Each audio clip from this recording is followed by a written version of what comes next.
We are here. Greetings, Earthbound travelers. Welcome to tonight's episode of Will o' the Dice presents The Darkened Queen and the Shadowed Rose. I'm your host, Tier the DM, world's okayest DM, and I'll be guiding this train wreck of clusterfuckery. But just so you are aware, we are queer friendly, and for mature audiences only. So if you're not a mature audience, GTFO. If you don't know what GTFO means, RTFM. All right. So before we get started tonight, we'll go ahead and make some announcements. We'll start with Locke. Greetings, gamers. Locke here to talk to you about our partners in this endeavor, Level Up Dice. And Level Up Dice, they are the fine purveyors of luxury dice for all your diplomatic dice needs. And they, in their infinite wisdom, have seen fit to make us ambassadors. That's right. We are the official ambassadors of the line of dice. The stained glass blue cat's eye dice. These are radical glass dice. There they are. Tears holding them up for you. These are radical glass dice with a cat's eye pattern. That's an optical drift. So when you move the die, the color shifts. These are inspired by the color of a blueberry, and they have a reddish pink number and glyphic pattern on them. The glyphic pattern is in the pattern of what's called stained glass. It invokes the cathedrals of Rome, but don't go seeking sanctuary. Instead, we're ambassadors. Come to the consulate and find diplomatic immunity. That's right, with these dice. Your dice will never roll poorly again, for they are diplomatically immune to bad rolling. Your dice can be free of the fetters of the natural one. Come, join us in the consulate. Seek dice immunity through us, and do that by going through our portal, the portal that will take you directly to these dice. You can still use our old portal. It will still get you to the Level Up Dice website. But if you use the new portal will take you directly to these dice. That portal is http://bit.ly/ capital W, capital O, capital T, capital D, capital dice. All one word. That's bit.ly/WOTD dice. That's Will of the Dice dice. And check them out. Will of the Dice and Level Up Dice take no personal responsibility for your dice rolls outside of the consulate. If your dice continue to roll a 5 or below for more than 4 hours, please seek immediate professional attention.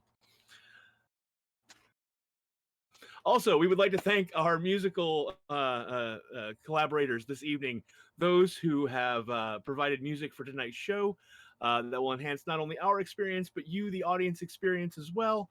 And those people are Kevin McLeod, they are Michael Gelfie, they are Epidemic Sound, they are Dwergar, they are Patrick Taylor, our very own Pants, and possibly even our very own Ren Matley. Thank you guys for the music that will continue to heighten our experience in this uh, endeavor. Cheer. Thank you, Locke. And since we are partners with the wonderful people at Level Up Dice, we got a couple of their 2.0 Glyphic blind bag giveaways. So I've been opening one a stream tonight. I found out they do not have a full set of this, and it breaks my heart. So, Alex, if you're listening, this needs to be a full set. I got the Art Deco Red Granite. Oh my God, sexy, sexy. I love Art Deco. If you check out Cast Guidance, you know our overlay done by our wonderful Atlanta, very Art Deco. So, Alex, I need a set of dice. Uh, all right, next announcement, Ren. Thanks, Tier. So those of you who've been with us for a while have already heard about our One Community, One Campaign initiative. For those of you who are new to it, we are trying to highlight a new business each week, um, something from within our hobby space. So small businesses that are independent vendors, independently owned, who participate through things like Renaissance festivals, the Society for Creative Anachronism, or TTRPGs. Oh my God, I can't talk tonight. This is going to be fun. So tonight's shout out is for Laura Elliott of Silverleaf Costumes. Do you want to take your RPG to real life? Then check out the garb at Silverleaf Costumes. With historical costuming for men and women, Silverleaf can help you find the perfect look for your adventurer, bard, princess, or pirate. High quality costumes for your high quality cosplays. And you can find Silverleaf Costumes at www.silverleafcostumes.com.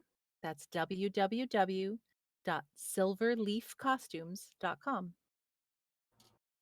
Thank you, Ren.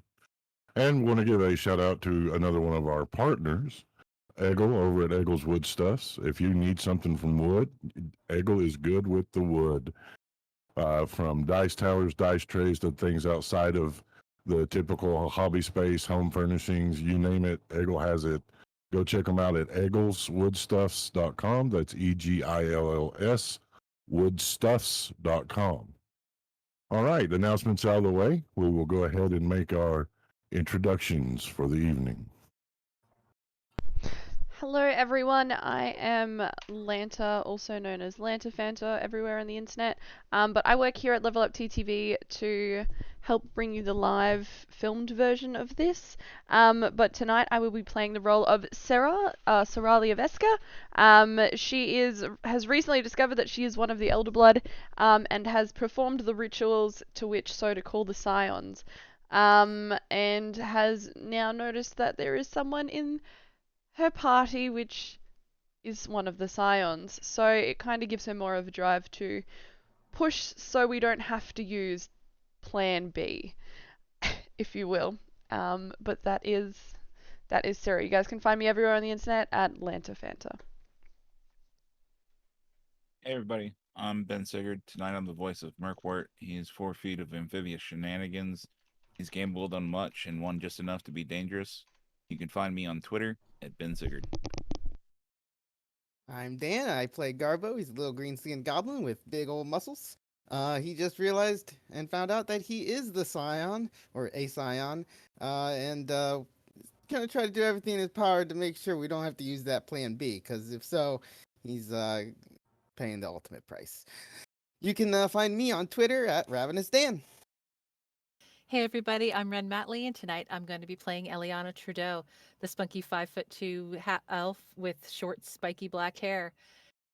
She just recently had to come to terms with the fact that they're in her home village, or her home environment, and she's had to come face to face with the man who killed her family, and in a moment of bravery, has challenged him to combat.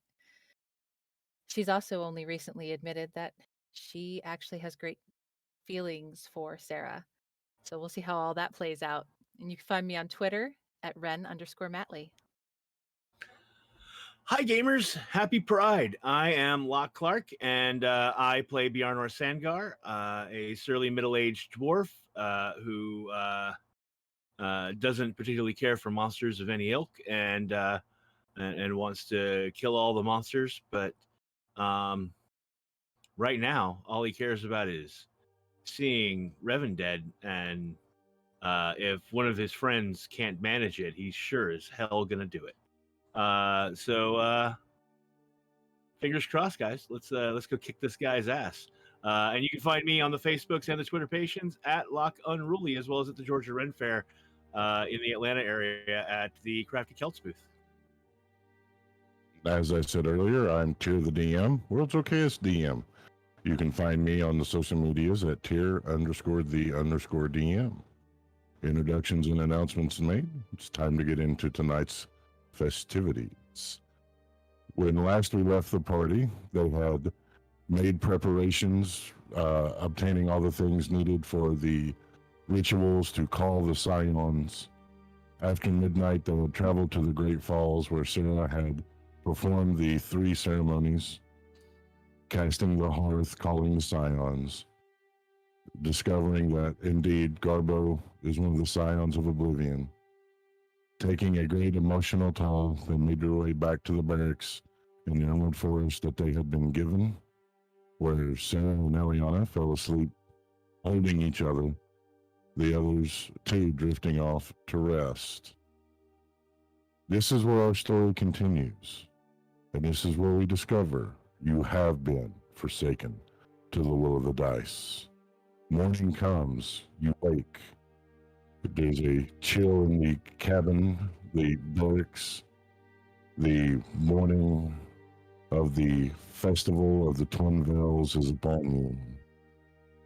Each of you coming to realization with what has happened and what is to come, because Eliana indeed challenged Reuven to fight single combat to the death in a ceremony known as the Ending, a settling of disputes, if you will, among the Kushane, her people. Being outsiders, they fall outside of the political treaties. Baynor and Muckwort also issued challenge. Should Eliana fall, they will have to take their turn. We'll start with you, Eliana. You wake, the warmth of Sarah next to you, a beautiful night's sleep, the fearlessness that had emboldened you having worn away. You are at your normal senses. What do you do? So as Ellie's waking, probably with her face in Sarah's hair, the initial joy of feeling Sarah there, probably going to be quickly replaced by panic at the realization about what she's done. She not only challenged Reuven, she publicly accused him in front of his guards. She will likely sit up and start loudly muttering and cursing in Elvish. I'm gonna assume that I hear this due to the fact that she's right beside me. I'm gonna like. Are you cussing loud, Eliana, or? She's probably not being quiet about it. Okay, She's then kind of yes. panicked. Cool. I'm gonna like wake up, notice, sit up, and just like wrap my arms like around her like shoulders, so kind of like pinning her arms to her. What's going on? I can't believe I did that. Why would I do such a thing? Foolish. What was I thinking? Well, I don't think you really were at the time. I think you were very much caught up in the moment. He's the Blade Prime. I challenged him to combat. Yeah, now you've got to fight him, don't you? There's no way out of it. Then I guess look. I'm gonna like hold her face in my hands and be like, I hate that you keep agreeing to these stupid things, but I believe you have the upper hand, regardless as to whatever he tries to throw at us. You know, he tends to cheat, but I have to win honorably. You will. I believe in you. We all do. I like gesture to the other ones. As you gesture, you see Bjarnor dragging himself out of bed, scratching his ass, walking across the room, starting to make coffee, muttering about damn elves can't shut up long enough for us to get a decent night's sleep because we gotta fight people this morning and shit. And he's just it's all under his breath muttering as he stumbles over and starts making coffee. Garbo looks up from his cauldron. So you don't want me to give him some of my special brew? It's honorable still, right? I'm gonna look back to Eliana. Alright, maybe we don't have the upper hand, but at least you do, anyway. Hearing the question, mainly his eyes snapped open, and when he heard stupid things, that was kind of his cue to jump up out of bed, very leapfrogish, and he will stand in the middle of the floor and looking at the whole group and say, well, I mean, if we're going to do stupid things, I'm kind of a pro at that. So he'll look at Eliana and say, I mean, he's going to fight. He wants to fight everybody. I'll go first if you want. That's not how this works. I challenged him first. Yeah, but he kind of seems the guy that if we say the right kind of things, we could probably get him to do some stuff in anger that we would want him to do. Well, He's slick. He's been lying to the village for over 20 years. When you say slick, Murkwart's tongue flips out of his mouth and flies up around to his left of his eye and then wipes across his whole face and says, I know a thing or two about being slick. well, you're right about one thing, Merkwart. You are the best at playing stupid games and winning stupid prizes. He graciously takes a bow and says, that's what I'm here for. But I appreciate that you're willing to go first, but we have to follow tradition. The entire village will be watching, and the elders. I mean, he doesn't have he does make a fair point though. Y'all can hear us when you're in the fight. He seems the sort that he can We get his could ego bruised antagonize. pretty easily. We can push him into anger. He won't fight smart. It's worth a shot. Nothing dishonorable about us heckling him from the crowd. There'd be no issues with heckling, right? We can still do that, yeah? Tyr, does Ellie know if that sort of thing's allowed? Give me a history check. It's been a while. Ellie's been away for a while. Let's see. That's a natural 19 with a +3, so 22. Oh yeah, people heckle each other all the time. There's a lot of. It's a very for such a powerful tradition, and it's even considered a ceremony. There's a lot of rowdiness involved with it. Well, there are no rules against it. And then he'll, as Bayanor was talking, he'll blindly attack. He won't really be thinking strategy. It'll be more just out of aggression, out of just the will to want to win. But the issue is, you need to make sure that you're thinking efficiently and not just out of anger. That's going to be the advantage.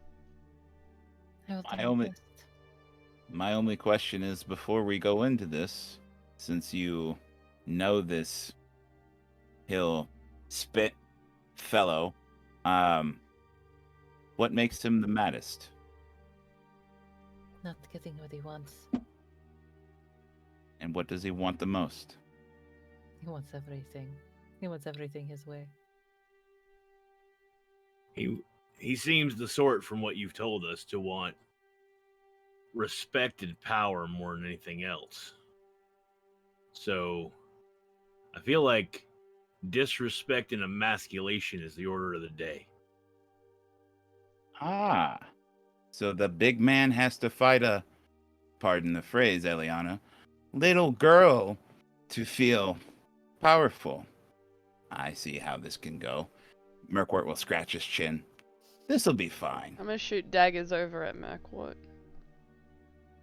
I said pardon the phrase. Yeah. You two are gonna have to forgive any sexist or misogynist sounding things that we shout out at him during this, because we don't mean any of it. We just want to push his buttons, and the harder we can push his buttons, the better it's going to be for Ileana's survivability. All right. Also, Ileana, if you can, the rules that I read for this said the weapons have to be inspected before you take the platform. Indeed. They want to make sure they're not poisoned blades or anything like that. Once your weapons are inspected, I suggest you go ahead and light up, and then use your use that healer's kit of yours to top yourself back off. Tyr, can she use a healer's kit on herself? Is magic allowed? According to the rules that I read, there's an anti-magic field that can be put up, but both combatants have to agree to it. No magic. I wouldn't do it. Magic is 100% allowed unless both combatants agree no magic, at which point an anti-magic field is placed around the pit. So, I mean, he's a Blade Prime. I'm going to guess he doesn't have a lot of magic. I might be wrong. I don't recall the character having magic. So, he might ask for no magic, but if you give up your Crimson Right I'm and not giving him that. and your blood magic, that puts you at a distinct disadvantage. So, I'd say decline. The issue would also be I could just use healing words on Eliana. That doesn't stop anyone else from using it too. According to it's bad if we interfere at all in any way, shape, or form from the outside Okay. magically. Cool. Alright. So they have to fight, and the fight has to be fair and uninterfered. But that doesn't mean that the crowd can't cheer and heckle. That seems totally within the rules. Of course. Ellie's gonna look up at Sarah. Remember, if I fall, you go to Shava and you demand that Corlorn and the clerics try to revive me. Of course. Nothing is promised. It's not gonna happen anyway. We're not gonna need it. I'm like gonna kiss her forehead and then just get up and just go and make coffee. When she goes to get up, Ellie's gonna get up from the bed and reach into her bag and get something out and go over to Sarah and take her hand, and she's going to place a brass compass in Sarah's hand and curl her fingers around it. You hold on to this for me. What is it? It was my father's. It's all I have left of him. I'll keep it safe. She'll kiss Sarah's fingers and let Sarah go make her coffee. And I'll like slip it into like a concealed pocket to the front of my pants. Hey, I pull Merkwort. I pull Garbo aside, like off to a corner, and whisper to him, "Hey, you make concoctions all the time, right? Make you I mean, kinda, yeah. stuff to make you stronger or faster or something, right?" Yeah, they kind of only work on me though. I've tried them on other people, and no one else really can keep them down. So they never get any effects. Oh well, it was worth a shot. I was thinking maybe we could hide the flavor of the shit you make in some coffee, and maybe Eliana wouldn't notice, give her a little boost. But Oh no, I Oh, can't well. do that. I'm sorry. Yeah, I mean, I can do it if you really want to. I don't think it's gonna give her a boost or anything. It'll probably just make her sick. yeah, that's the opposite of what we want. Yeah, that's what I thought. I really hope you guys don't die, because then I'm just gonna be sitting here alone, and then I'm gonna die because I'm a scion. So you guys better live.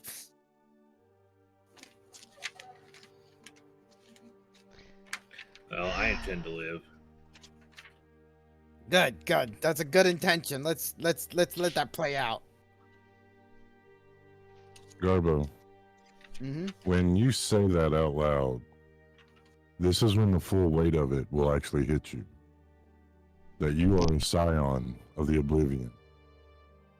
That should this fail, your life will be forfeit in order to save the lives of many. I need a wisdom saving throw, please.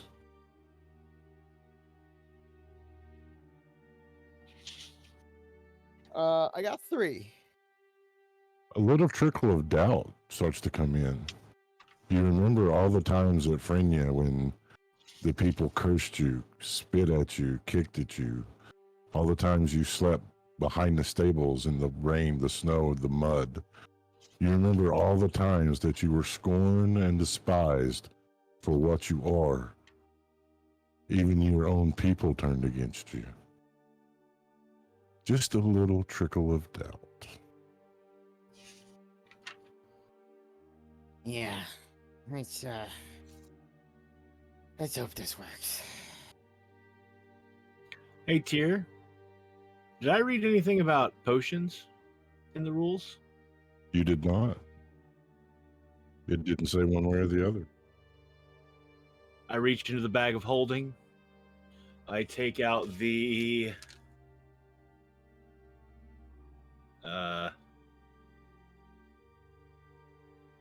three. I think. All right. I can't read my own writing. I think that's. I think that's a G for greater. 3 greater healing potions that we got from L in episode 10. Okay. And I hand them to Ileana. Eliana, beyond a shadow of a doubt, you would know. You bring what you bring. You can bring potions. You can bring healing kits. You can bring herbal remedies. You can bring magical weapons, magical armor. What do Are you? you sure? Yeah, I'm sure.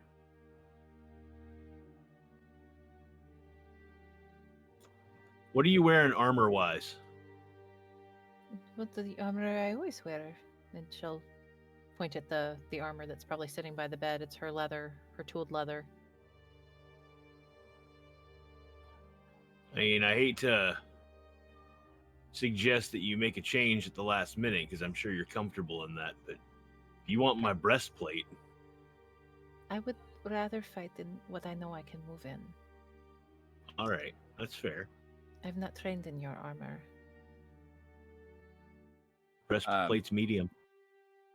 I'm pretty sure you have medium armor proficiency. So seeing Bjarnor give her the potions, that's going to make Merkwort think of something, and he's going to be like, aha. And he's going to pat his pockets, and he's going to walk over to Eliana and be like, so you saw me use one of these before, and it came in real handy. And I kind of save them for, special occasions and all. Open up his coat and reach in and grab a pocket, grab it and give her. How many do I have? So I give her 2 Tangler grenades.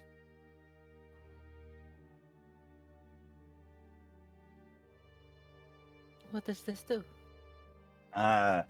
Just throw it at him, and it'll, cover him in sticky white webs, and he will be stuck. I will put them in my pocket and keep them just in case. If I don't have to use them, I will give them back. Out of character, you Yep. throw it at him, and he's got to do a DC of 15 dexterity saving throw. I'm real torn about today. Like, I don't want to see either of you die, but I want to rip this fucker apart with my claws.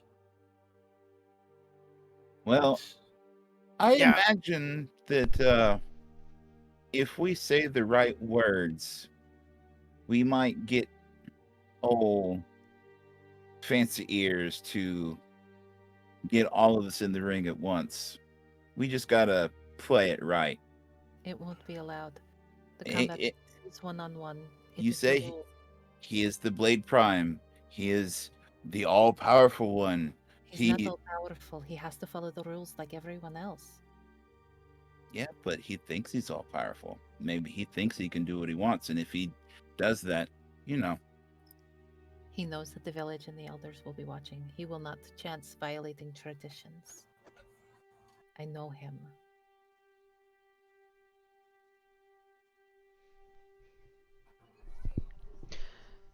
I'm gonna turn to Bernard. Regardless, even if you want to get your claws into him, the only way that would be possible would be Eliana falling, which is not going to happen. So sadly, I think you're gonna have to sit out this time. like I said, I got mixed feelings.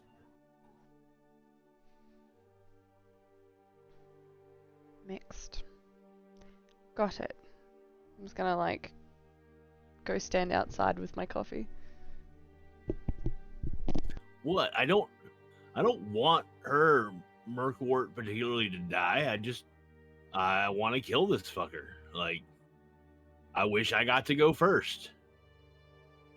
Eliana can kill him, and then you can like tear his body up or something. That's what you want to do. So you know. I'm gonna call over my shoulder. Everybody wins.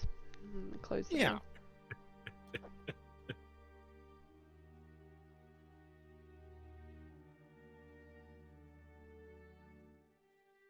Oh, Eliana, what do? Do you get ready at this time? Do you have anything else you wish to do?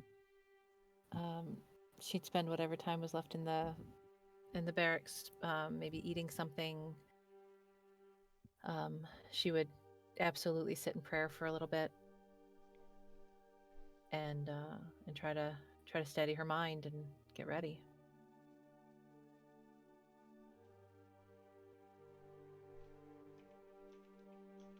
You all have made ready. You all have prepared and helped Eliana prepare. When there comes a rap on the door, Sarah, if you're still outside, you will see approaching 6 heavily armored individuals. They are the guard that guards the borders of the inland forest, ones that you encountered when you first arrived. They will bow respectfully to you, being the Elder Blood, before they will call, announcing that it is time for the ending.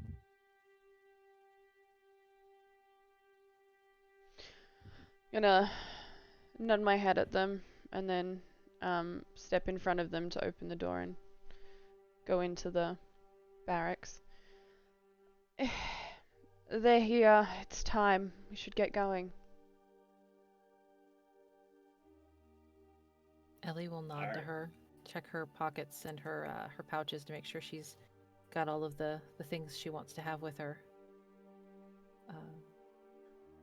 Does she know if Sarah and the others are getting to walk with her right now, or if they're being escorted separately? Well, they can walk with Eliana. I guess I'm ready. I'm as ready as I can be. It's the day of the Feast of the Twin Bells, a celebration of the union of the twin moons that are above when night falls. Normally during this time there is a flurry of activity as especially the Celestials in their pomp and circumstance make ready. Today is somber. There are people watching the procession from the barracks, lined on either side as you make your way through, some bowing their heads, some giving the traditional greeting of the emerald, the hand to the heart and then the head. There are some that just simply give Eliana a smile. It would seem that for some reason, Eliana has supporters in this endeavor. Please give me an insight check, Eliana. All right. That's natural 14 plus 4, so 18. Eliana made a public accusation against the Blade Prime that he had slayed his predecessor, or the one before him, via poison. Shava, being involved as she is, you're certain has helped spread this accusation to public knowledge. And while it may warm your heart to see all these people watching as you proceed, I would dare say there's a chance that it adds a little bit more stress on the shoulders of Eliana, knowing that all these people are wanting to see justice done. Into the heart of the forest you travel. You come to a large oak tree with a hole at the base. It is large enough that you could literally fit bears inside. There's rough-hewn steps leading down. The flicker of torchlight as you follow your way down, coming to a platform with stone seating, benches of the sort. Looking out, you will see a platform in the middle connected via 4 walkways. If you all will please join me in Owlbear Rodeo, you will see before you the pit.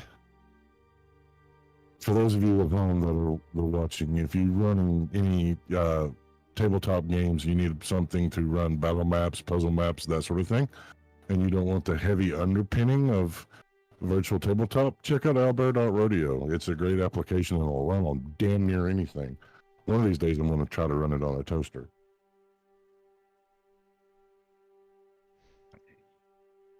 Before the elders, Eliana, your weapons are inspected. You see the ritualistic casting of detect magic, the ritualistic casting of detect poison. Does Eliana have any poison on her? No. After you are searched and verified, you are led to the center of the pit. You see across from you, with the eyes, those crystal blue eyes filled with hatred, and that cold smile, the uncle that you know, beyond a shadow of a doubt, killed your family, escorted also to the pit. Now, I will give you a moment to do any preparations that you wish with your character or such before the fight starts, and then I'm going to discuss the rules so everyone's on the same page. Once Ellie is inspected and ready, she knows that she can activate the magic on her weapon without it being cheating, right? Yes. Okay. Because she does want it to be an honorable fight. She's going to turn her back to Riven, and she is going to carefully activate her right on her sword. I believe my right die is a 1d6 now. Sorry. There it is. Yeah, it's 1d6. You guys to know that I have just created a heckle mechanic since you all were having that plan, and I needed to make sure it was incorporated some way. Mm-hmm. All right, so I take 3 points of damage activating my die, or Okay. my right, and then I'm going to use my healer's kit without letting go of my blade. That gives 5 points of healing, so that'll bring me back to full health. Okay. So I'm playing with my tournament style mechanics. Some of you all have used these before in the private game that we played, but just as a refresher, and for those people watching in the audience, the way it works is it follows standard combat rules. You have movement, actions, reactions, bonus actions, and such.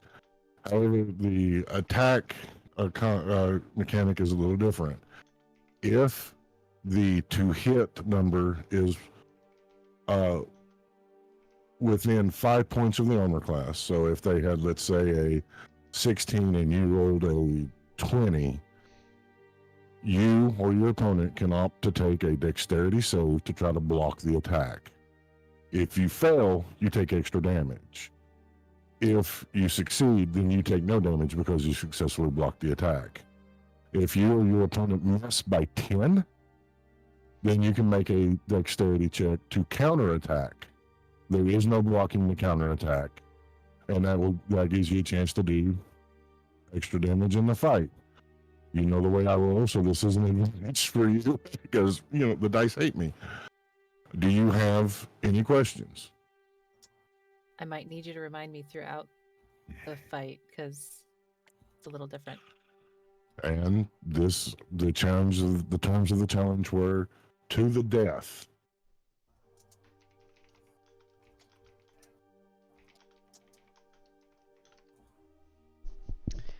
All right. We've got chat also heckling, just so you're aware, Tia. Chat has decided to also heckle in on the tournament.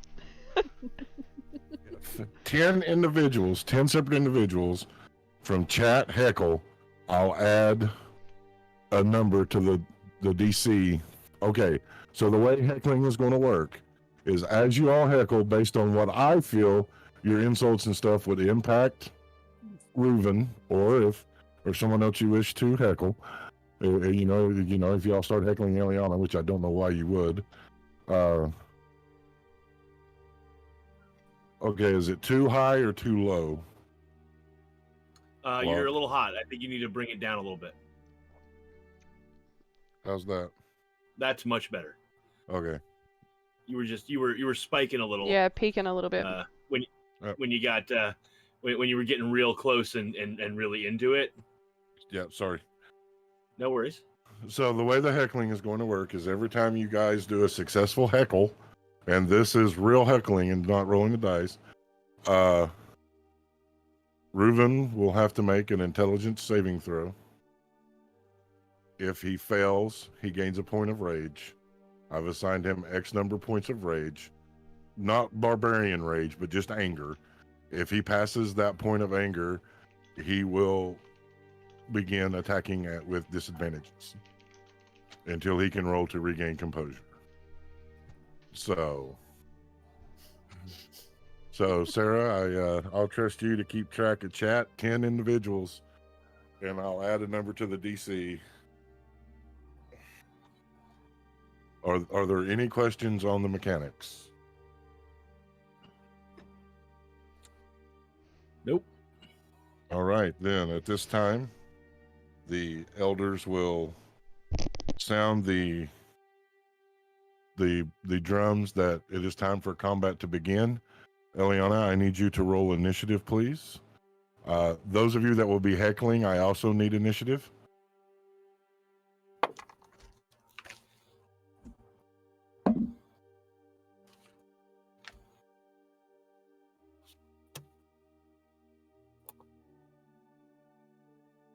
And Eliana, if I can have your initiative. 25. Nice. It's my go. And then for the hecklers. I got a solid 2. Garbo got a dirty 20. Oh, filthy. I got a 12.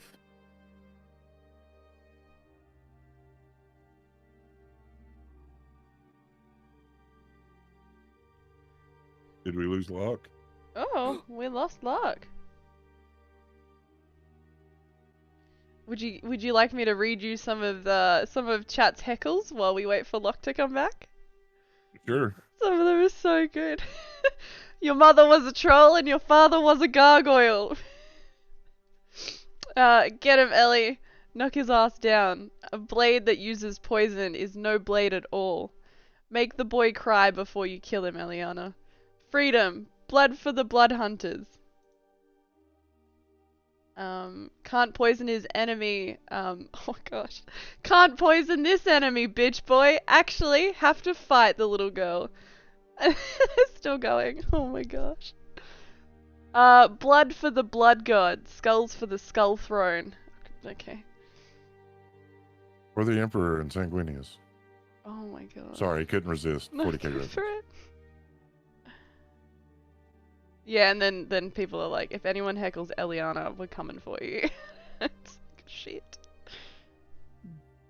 Hey Riven, your mum said I get a discount next time.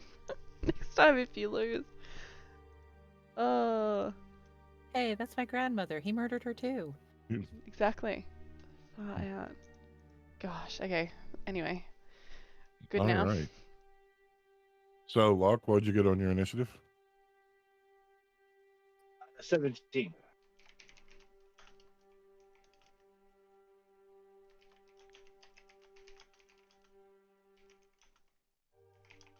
All right, one moment. And we'll be ready. Actually, I would like to take our short break before we get combat started. Mm-hmm. I need more caffeine. And I need to take medication. So Do you if want we me to can put take up it the just- poll? Yes, please put up the poll. I will. Yep, easy. We will be back.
Yeah, so in order for you guys to vote on this one, so we are voting for, will the Minotaur Kingdom invade a neighboring Iron Sage Kingdom? So it's so you got to do exclamation point, vote, space, and then the number 1 for yes or the number 2 for no.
Let's do it. Welcome back. Thank you so much for hanging out while we took a break. Get some caffeinated beverages and the such. Thank you for those that have voted in the poll. Make sure that if you haven't voted, you do vote. It does impact this game and tomorrow night's game. So when we had left off, Eliana and party had traveled to the place known simply as the Pit. Eliana had her persons inspected, led out onto the platform where combat will begin. Reuben the same, the party mingling in with the group in attendance there to watch. Initiative was rolled, and now we'll begin. Did we have 10 different people heckle in chat? We have 8 at the moment. I need another 2. Another 2 other people to heckle in chat. Okay. So, Do I count? Can I heckle in chat? no. Damn it. The way this is going to work is that I'll probably do the heckling from the party every second or third round so that we can get through the combat. Eliana, you won the initiative. You're there before Reuben. What would you like to do? I guess there's really no sense in delaying the inevitable. She'll move in for the first attack with her short sword. All right, let's see how this goes. I'm nervous, y'all. You got this. 16. 16. 16 is a hit. He will get a chance to counter. He fails. Go ahead and roll your damage. All right, just standard damage Well, you have your plus your my right. yeah. All right, so that's 1d6 plus 7 damage, so it's 8, and then my right is another 1d6, I believe. So sorry, yeah, 1d6. And I lost a die. Okay. All right, so he has 8 points of slashing damage and then 3 points of lightning. All right, your next attack.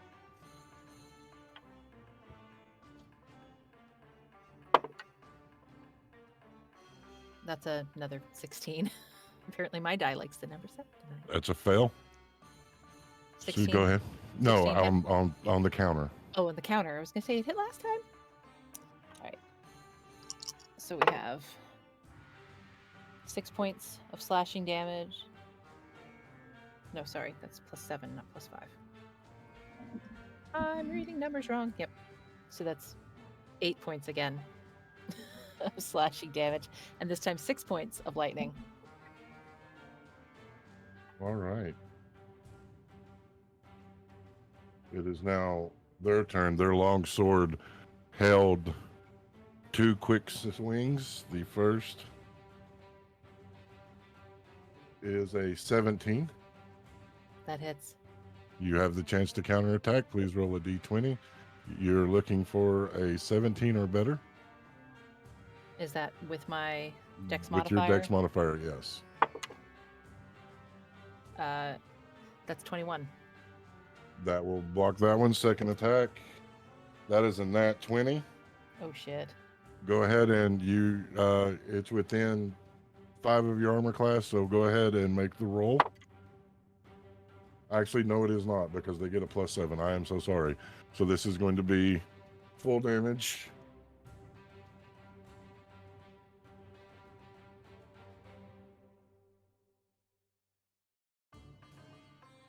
That is 18 points of damage. 18. Yes. Damn. Just letting you know we had 10 in chat. All right.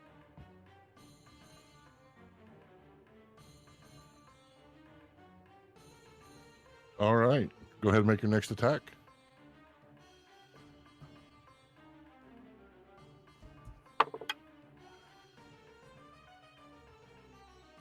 19. 19 hits. He fails his chance to block. All right.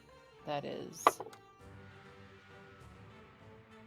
11 points of slashing and 4 points of lightning. Second attack is 16 plus 9. There's no chance of blocking that, so go ahead and roll your damage. That's 9 points of slashing and 6 points of lightning. All right. Now, Garbo, your heckle, please. You You- vegetarian! Go eat some Brussels sprouts! And I lost my die that time. All right. Make a note of that. Banor. Hey, Pointy, I thought elves were supposed to be swinging oak trees between their legs, not little saplings. Oh, shit. All righty. Muckwort. For someone that's the Blade Prime, it must suck to be known for only being able to kill your enemies with poison, which you can't use now. Huh? Pointy ears.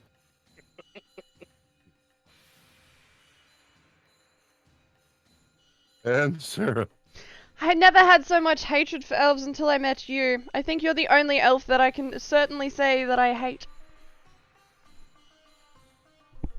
She's not good. All right. So let me mark these points of anger.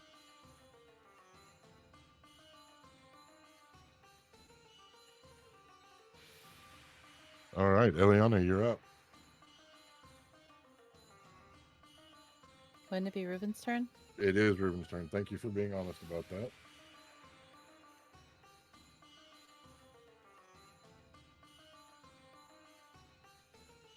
That is a 12.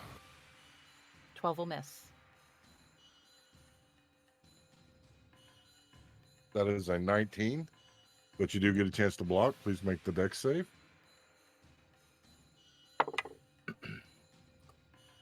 24. All right.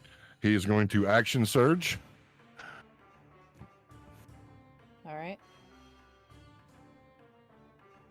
That is a 21.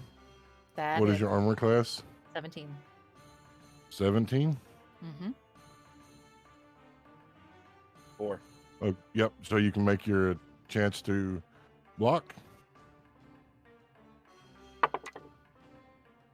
No, don't hit. That's only an 8. All right. That will be 11 points of damage. 11. And that is like 27. So that will definitely hit. Yeah. That is another 11 points. All right. We're going to do Eliana, you're up.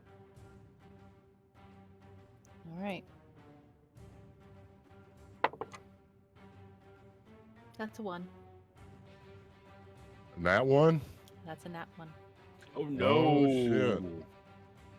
So, No. tournament rules, I don't play critical fumble, but he does get a chance to do a counterattack. And do I lose my second attack when he does that? You do not. Okay. He does get to do his counterattack. That will hit without a chance to block. That is 19 points of damage. 19? Yes. Damn.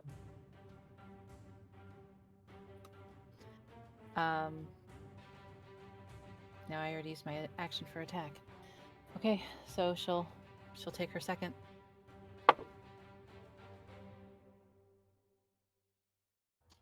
That's 17. 17 hits. He gets a chance to block. He fails. Go ahead and roll your damage. That is 11 points of slashing and 3 points of lightning.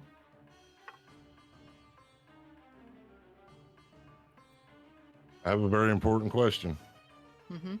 How do you want to do it? Shit. Yes! Woo! As she comes in for that last attack, having taken his counter, swinging coming back around to come in, she wants to get the blade and like literally ram it through his chest so that she's face to face with him. I tell you to tell my father hello, but you'll be too busy burning in hell. And she's gonna pull her blade out and let him drop. And as the blade comes out, he drops, lifeless to the ground. She's gonna spit on him. And thus, the ceremony is over. The fight is over. The ending. By rule, Eliana must let this grudge go. There is an audible gasp when he falls. No one expected this outsider to defeat him in combat. No one expected him to fall so easily, so quickly, except for him. He knew he was going to die. He knew that Ellie was a better warrior than he was. Ellie had been training while he had been living the high life. He had not been living to his station. So he made a deal with the devil, so to speak. As the blood flows, pooling around the corpse, the shadows around his body begin to move and solidify. You will see a form that looks like Reuven stand for just a moment before the face shifts to that familiar mustache and goatee. This ain't over, girl. And he will fade into the shadows. From the stands, Bjarnor shouts, "Fuck you, Dave!"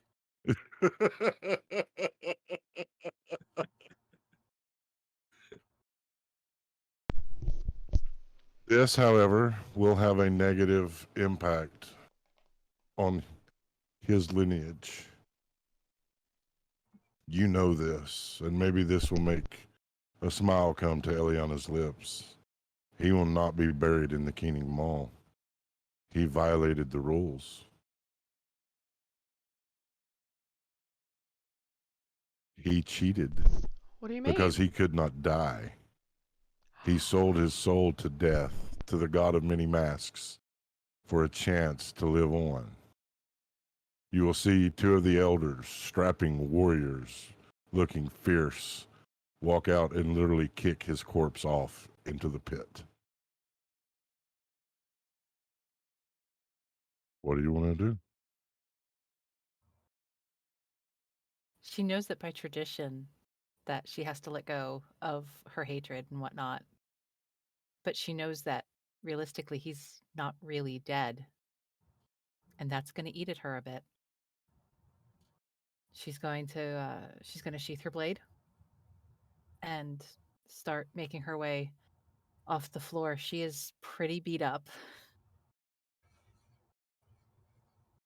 And she'll make her way to the others. Y'all will see a battered, bruised, tired Eliana coming from the pit, making her way towards you. I'm gonna like run up to her and just like hug her, and then like whisper in her ear, being like, "I knew you could do it." And with that, I'm also gonna give her. I'm gonna use a healing word.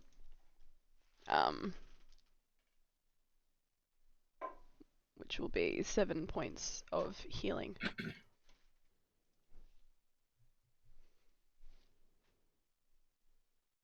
Thank you. So, what we're still surrounded by elders and everything, and like this is Murkwart will stand and kind of clear his throat and say, um, so does that mean he's still alive? And technically, does that mean I still get to look around? It's probably not here, but does that mean I still get to fight him? And he'll crack his knuckles and look like at all the elders. Does that mean you guys bring him back and I get to kill him again? Give me an insight check, Muckwort. While he's And if doing any, that, Tier, would my having read up on the rules for this, would I understand that she's supposed to let go of her hatred for him now? yes. It's 18. So you saw that he turned basically into an Umbrakai. He sold his soul to the darkness. So there's a chance at some other time. As far as the ritual ceremony, no, they just kicked his body off into this bottom pit. So the ending is done. As you all gather around Eliana, a familiar face will appear in the crowd, the Lady Shava. Well done, child. Be at peace, be at rest, and join us, you and your companions, and most honored. She will bow to you, Sarah, for festivities tonight. Wouldn't have it any other Ellie will- way. Yeah, Ellie will kind of look at the others. It Oh, would that be sounds nice real to be fun. home. It would be nice to be home for the festival. Hey, Ellie, I know by the traditions of this thing, you're supposed to let go of all the hate you felt for that bastard. But let me point out a loophole. The hate you felt for that, and he points at the corpse at the bottom of the pit, you can let that go. That thing that he just turned into, that's a different entity entirely, and you can hate it all you want without fucking up your traditions. And with that, he pulls out a flask of dwarven spirits and offers it.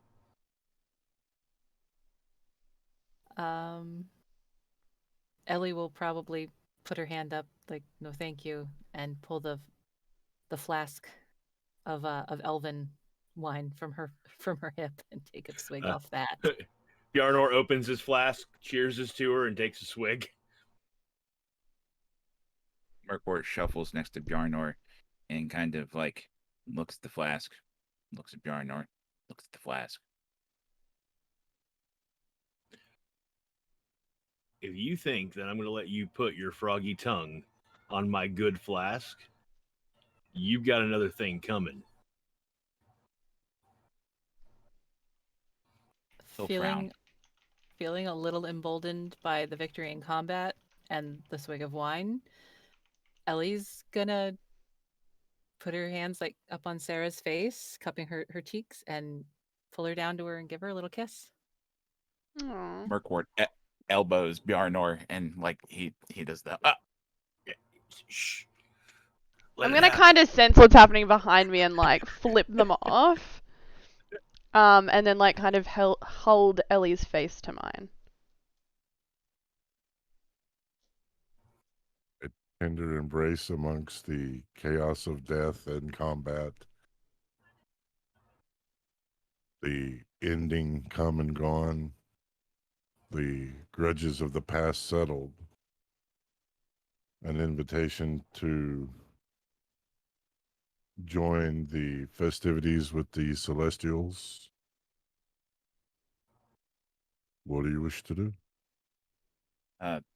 Murkwort turns and looks at Eliana and says, so I have a really important question now.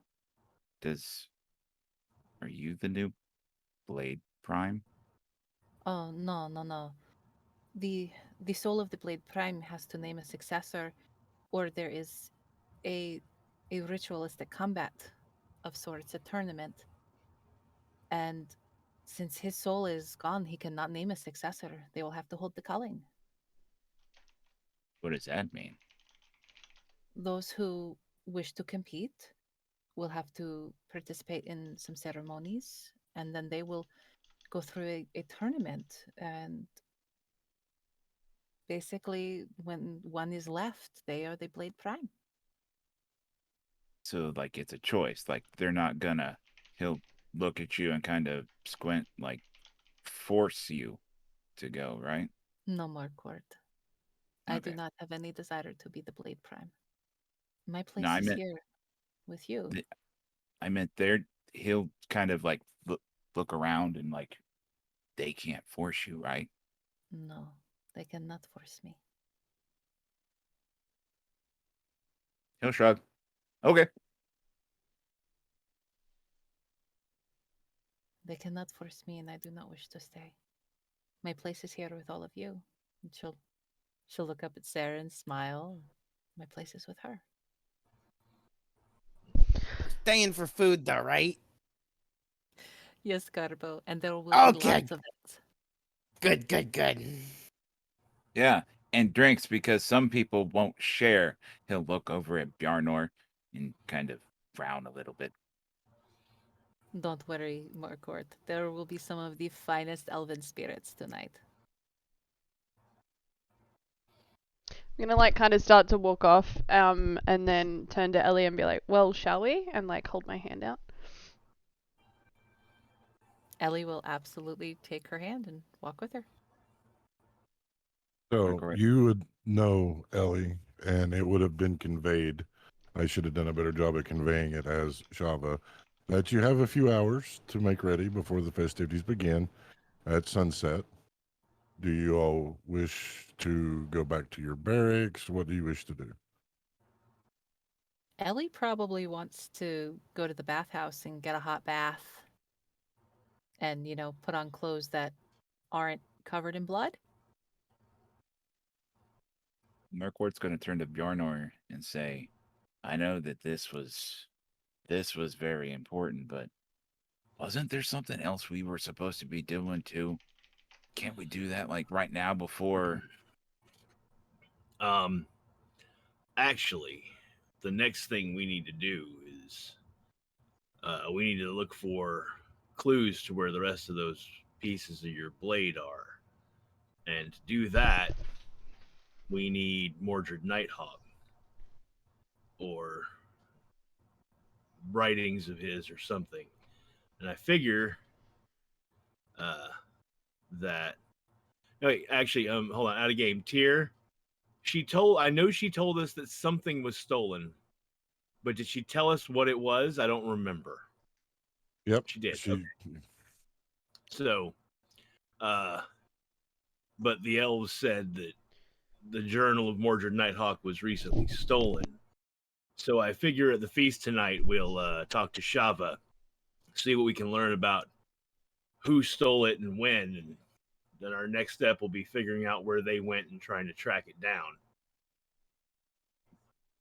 As Ellie and Sarah start to walk away and the boys are talking, Ellie's going to kind of lean around Sarah for a second. Don't you have that orb that Samson fixed for us? And then she's going to keep going with Sarah.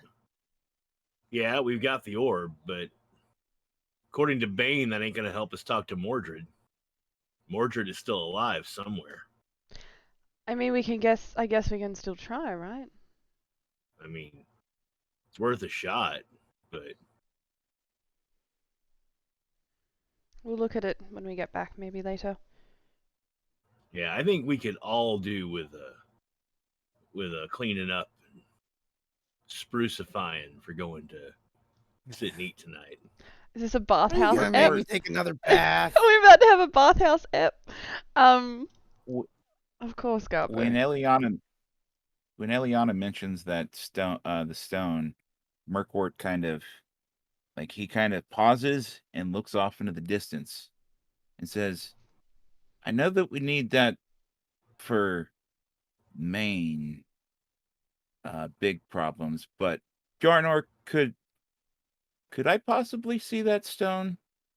I'd like to have a chat with Dad." Um, My understanding, and you can see it all you want, but my understanding is that you have to have the elder blood in order to use the stone. Oh, Give me an insight check. Wasn't that what the guy in the Tomb of Veils told us? Yes, I have all of the insights. I know all the things. The world has no secrets for me, Tyr. What did you roll? I A rolled dirty a nat 20. 20. Oh, nice. I'm looking to see what my insight is currently. Insight is +4, so that's 24. You do have to have the elder blood to use it. And you know that you cannot use it in the in-between. And you know that it is tied to specific spirits of the past. It's not like a mechanism for calling anyone across the veil. They are specific entities that it is tied to. All right, so I look at Murkwort and I go, yeah. The guy in the Tomb of the Veils, he said that it can only be used by the elder blood, and from what I understand, from what Samson told us, you can't use it in the in between, and it's tied specifically to certain individuals who have passed over.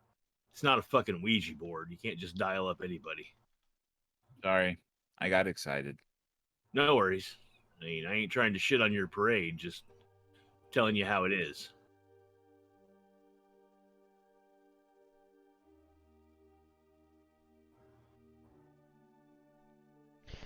So are you all going to the bathhouse then?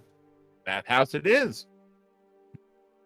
Yes. gotta. We're all going to the bathhouse, Garbo. Murkwort grabs Garbo's hand and says, I don't care if you got Popeye arms or not. I'm going to drag your ass to this bathhouse. Now, come on. Fine. So because you have Eliana with you, it does not take long to get to the bathhouse. There is a elven man with short, messy hair, silver eyes, wearing immaculate blue robes. Welcome. Welcome to the bathhouse. I see. He will stop looking at you, Bayanor. A very colorful collection of individuals before me. It is 4 silver apiece. You have 1 hour. Ellie will pay for it. For everyone.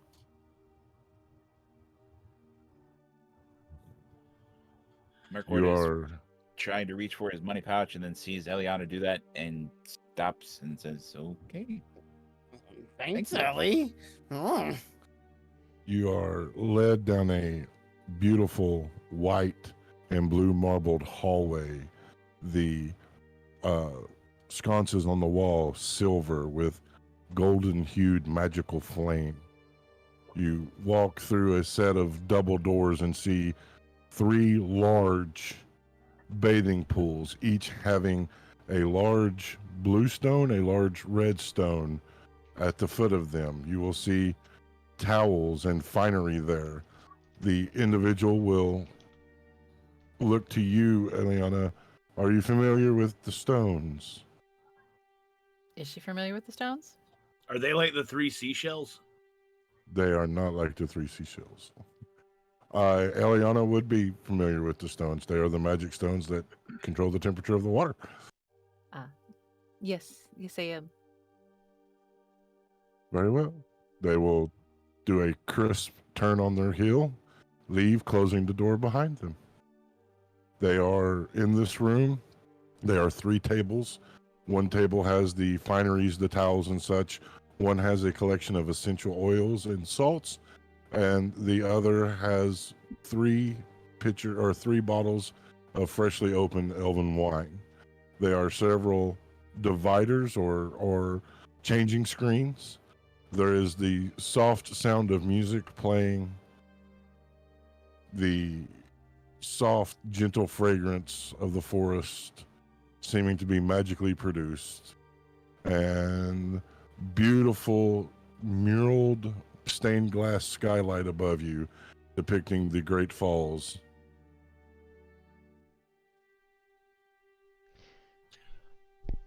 Bjarnor takes off all of his clothes and cannonballs into the water.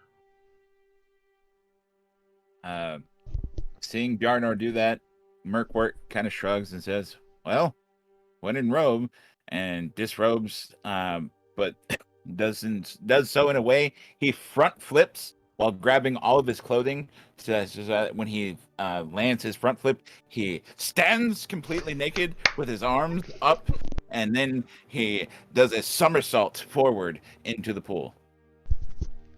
Give me a dex check, please. Oh no. That is going to be Roll a 1. 18, 20, 21. Graceful as a frog can be, you are in the... Which one was you going in again? Okay, so which one did Bjarnar go into?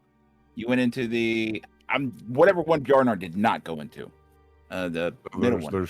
There's the middle one. Okay, so we'll put Bernard in the one on the left. That sounds fine. I'm gonna walk up to the table with the wine and like pour myself a wine and then shuffle everything over to the side of the table and sit on the table drinking my wine.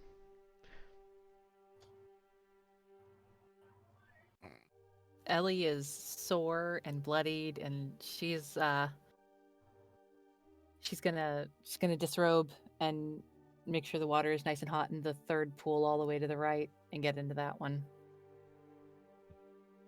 And kind of look over at Sarah and give a wink.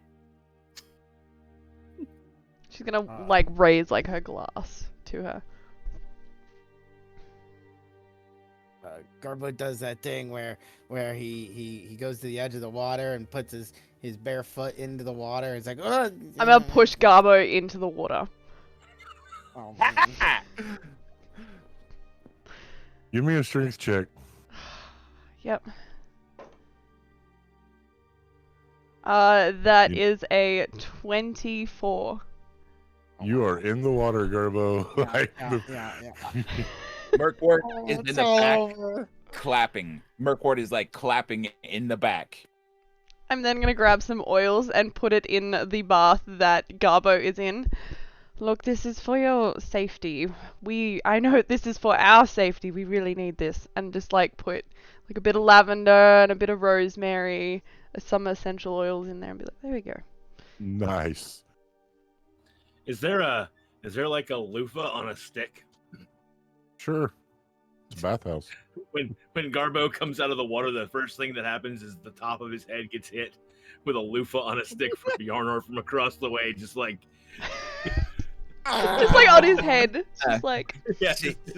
Seeing that, Merkwort will say, "I shall assist, my brother," and grab another one, the big trident one, and rush over and like furiously scrub the back. The pool now turns to a darker shade of brown. It does for Gray. just a moment, and then there's a shimmering energy, and the water is clear again. Oh. Merkwort looks down because he was like, "I was about to have to jump out of here. That's a good thing that happened." And so I'm gonna grab a bottle of wine and another glass and take it over and sit just beside Ellie on the edge of the bath. And then pour her wine and pass her a glass. So, Eliana, resting in the water, you will begin to feel fortified and renewed, as if you've taken a long rest after the combat. Oh, nice. The rest of you, having not been engaged in combat, will feel the same rejuvenation, but the magic waters will really have no impact.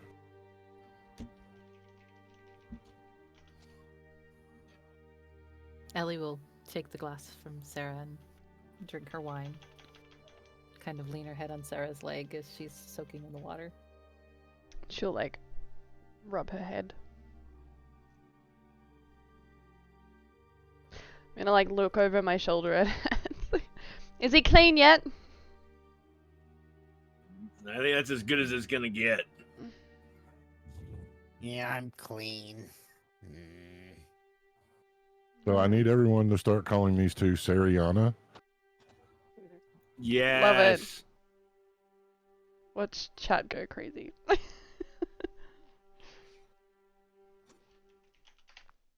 Thanks for the subscription, Kuzdi. We've had a couple subs. Don't forget, guys, you have Oh, access to awesome. all of the emotes at the moment now too. So we've got a pride emote there, and we've also got a you bastard emote for when we need it.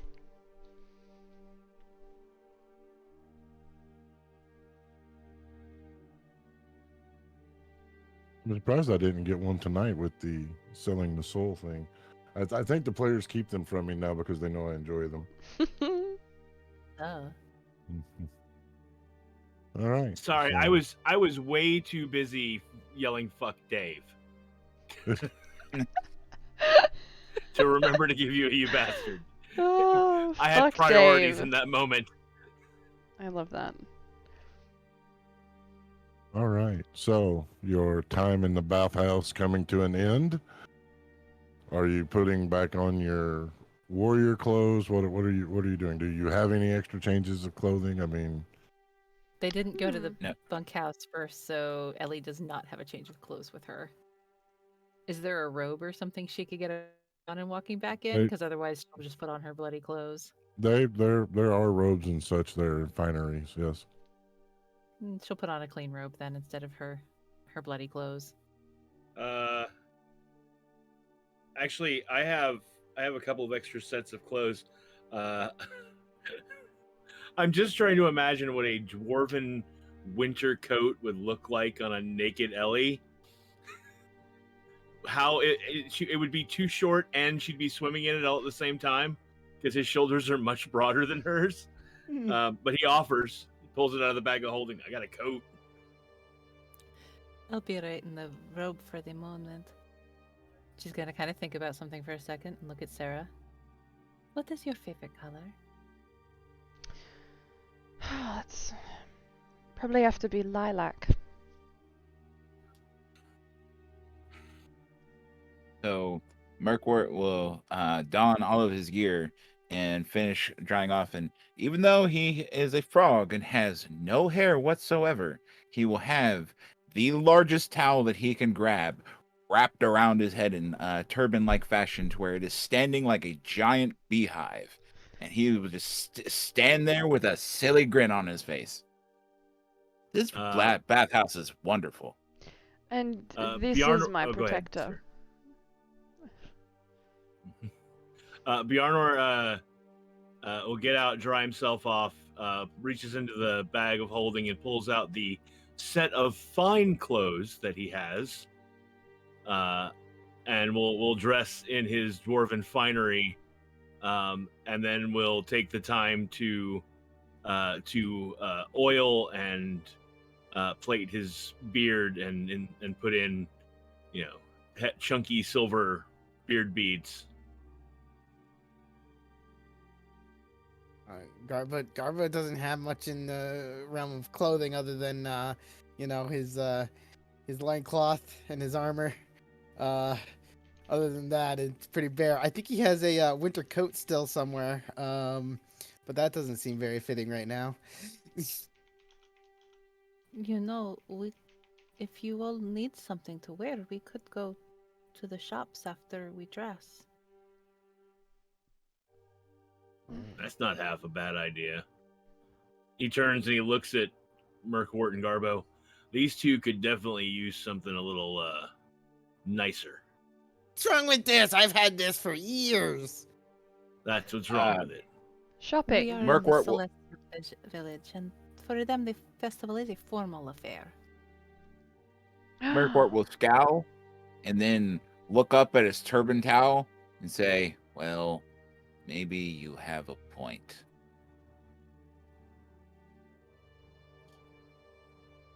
Does that mean we get Oh, to it see should be Garbo noted in like a suit? The tie. I was thinking of a newsboy outfit. Uh, Yeah, that'll do it. It should be noted that Bjarnor's fine dwarven garb is well tailored and has no sleeves Nice. because sleeves are bullshit. You know, I've seen it on a shirt. Yeah, somewhere. Yeah, somewhere.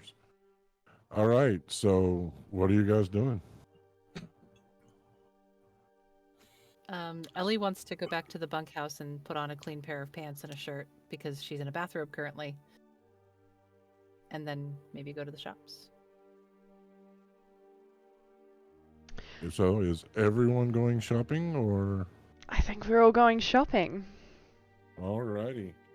So, this is what we're going to do. We're going to go ahead and take our break. Mm-hmm. We're going to go ahead and close our poll, and Lanta will PM me the decision that you, the audience, has made on what befalls the realm. And then we'll come back and do the shopping and the Festival of the Twin Veils. So don't Real forget quick, to vote, guys. Before we drop, big shout out to the Welsh Turk for the piece of fan art of the Dirty 20 that they submitted. It's Stunning. awesome. It's stunning. All We'll right. make sure to get that up on the social media. So we'll be back. We'll be back.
Welcome back, Earthbound Travelers. Thank you so much for hanging out while we went on break. I popped into chat and holy shit.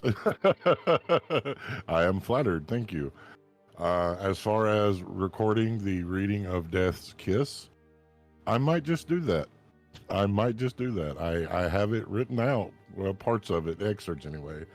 So I may do excerpts of Death's Kiss, the orc love story, aka Orc Smut.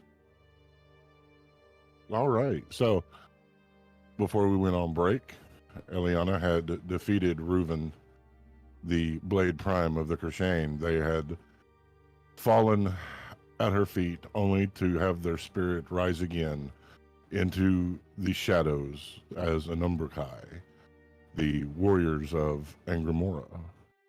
The elders, seeing this with disgust, decided that Reuven would not be laid to rest in the Keening Mall, the holy place where the Blade Primes are laid to rest, and instead they kicked him down into the pit. After that, the party went to the bathhouse where they had some relaxing time and scrubbed Garbo up sparkling clean, and then made their way back to the barracks in order to allow Eliana to change into some non-bloody clothing. And then I believe you all were headed to the Merchants. Arriving at Merchants Row here in the heart of the celestial town, the area is abuzz with excitement. People hurriedly from shop to shop getting last-minute preparations, for the feast is to be a grand ordeal. The somber tone that had blanketed the area now lifted as the ending has finished, and Eliana had struck retribution to Reuven. You find yourselves here among the merchants. Where do you want to go? What are you looking for? How can I guide you? Ellie is actually looking for a nice set of clothing for the evening, but she is not looking for a dress. Okay. She wants a pair of nice trousers, a lilac shirt, and a nice vest.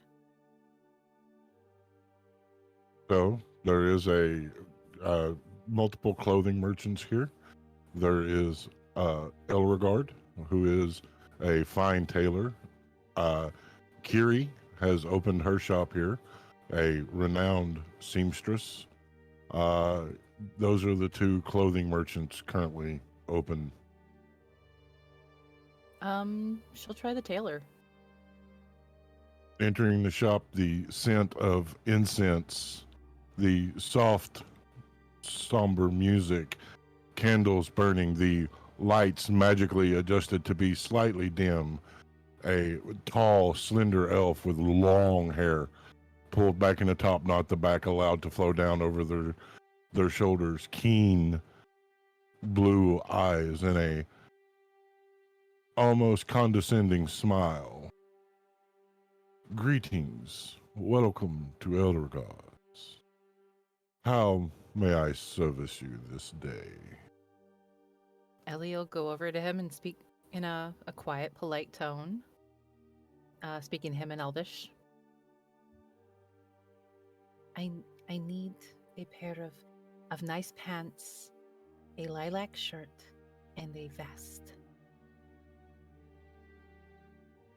Looking you up and down, once, twice, 3 times, they will snap their fingers, speaking in a language that, does anyone here speak Draconic?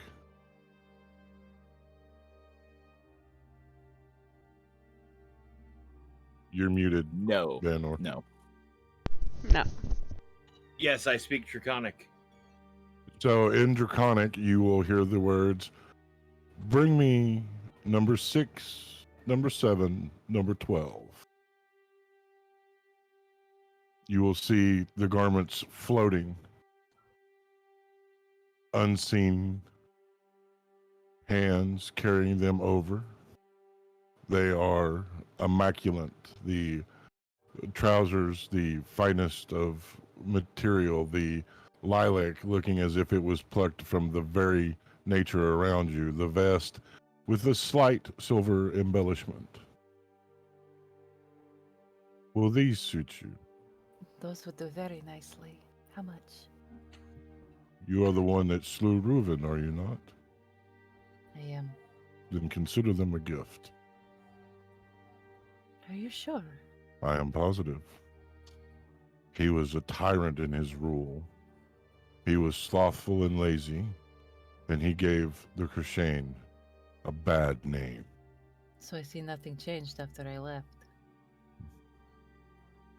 He will cock his head looking at you, arching an eyebrow. No, nothing has changed. But soon the culling will begin, and we will be back to our place of glory. I do hope so. She'll place her hand to her heart, her head, give a polite bow. He will do the same in return. Do any of the others wish something? Yeah. And Bjarnar points at Garbo and then at Merkwart. You got anything that can make these two look a little more presentable? Merkwart will shuffle over next to Eliana and then look her up and down and say, I will have the same, but I will have the colors inverted, my good sir, if that is okay. So you wish to have lilac trousers? So be it. He will speak in Draconic again. Bring me number 19, number 26, and 42. Once again, the garments will float, presented to you. He will put them within his arms and then look at the pants that are on top, the purple pantaloons, and he will have the biggest grin on his face because he'll say, I always wanted purple pants. And he will then go a step next to the door. That will be 7 gold pieces, please. Oh, he will rush back over and pull out 14 and say, because they are so magnificent, and then plot it on the table. He will look at you, Garbo, arching an eyebrow. And do you have a preferred palette, sir? Like, color-wise, I like green. Green's good. I don't know. In Draconic, Bjarnar says, perhaps something in earth tones. He will nod. He will say, bring me... Shit. Such a challenge. Bring me number 194, 195, 198, 196. Yes, that will do. A pair of brown trousers, a cream-colored button-down shirt, a brown matching vest, and a derby cap. Wow. That's quite an outfit there. How much do I owe? I'm going to give this to you because you will be my crowning achievement. Seeing the derby hat, Merkwart, his eyes will go wide and say, could I have a purple one of those? No, but I will give you a trilby. It will match the aesthetic of the outfit. And a trilby will float over to you. He will smile. I'm going to be one fancy frog.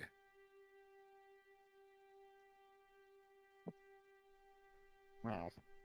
I've never had Is such Sarah nice clothes. buying? Oh, I'm sorry. Go ahead, Garbo. Well, I was just saying I never have had such nice clothes. It's a little much.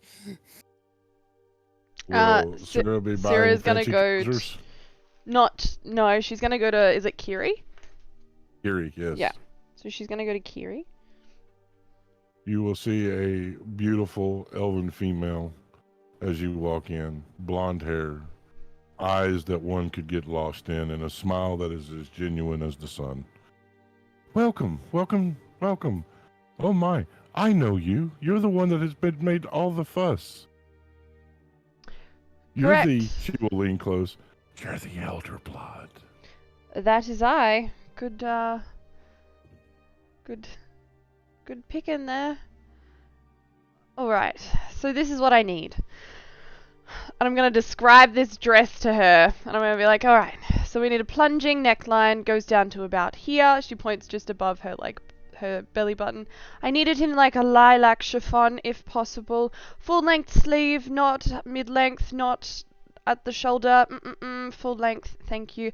And there will be a large slit from the left thigh onwards, and it is going to be full length. Can you make this happen? She will pull out her measuring tape, begin to take measurements. How soon do you need this? I need this by tonight. Oh, no problem. For you, gladly. I'm gonna give her 5 gold anyway. She will take the money. She will perform a proper and formal curtsy. Then you will see her go to a wardrobe. She will speak to the wardrobe in Elven. Do you speak Elven? Do not speak Elven. She will speak to the wardrobe in Elven. She will knock 3 times. She will open the wardrobe, and there, breathtakingly beautiful, the exact dress that you not only described, but as if it came out of your imagination.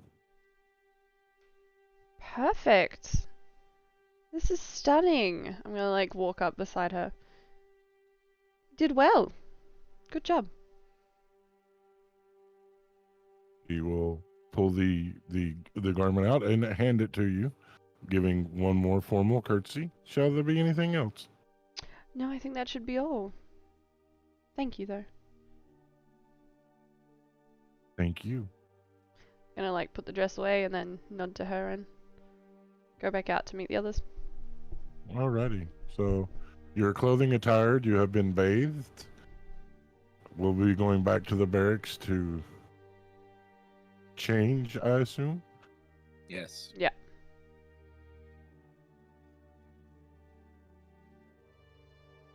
You find your way back to the barracks without any incident or issue. Again, the Celestial Village is a hum with excitement as they all enjoy a good reason to put on their finest and hobnob. So, who's dressing where? Are y'all just changing in front of each other, or? Oh, Garbo is. He's just right out in the open, just.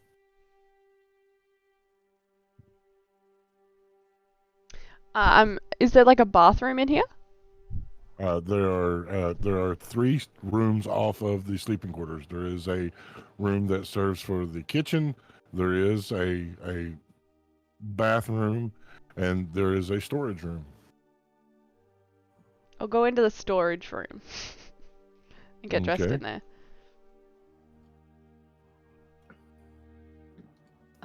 Having already taken a bath in front of everybody and not really thinking about it, Ellie will just dress by her bedside.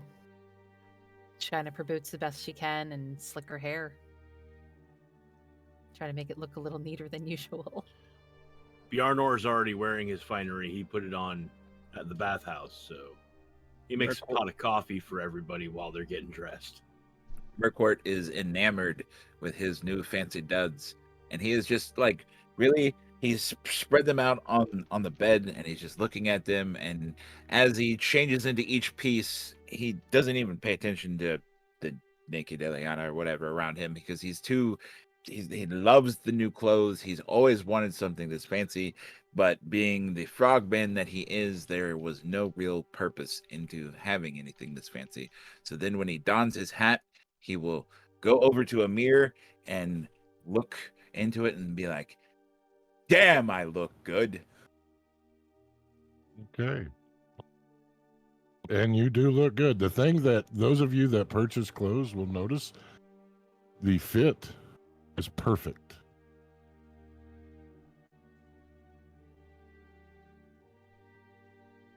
Wow. These are like, I don't know what to call it, but they're like,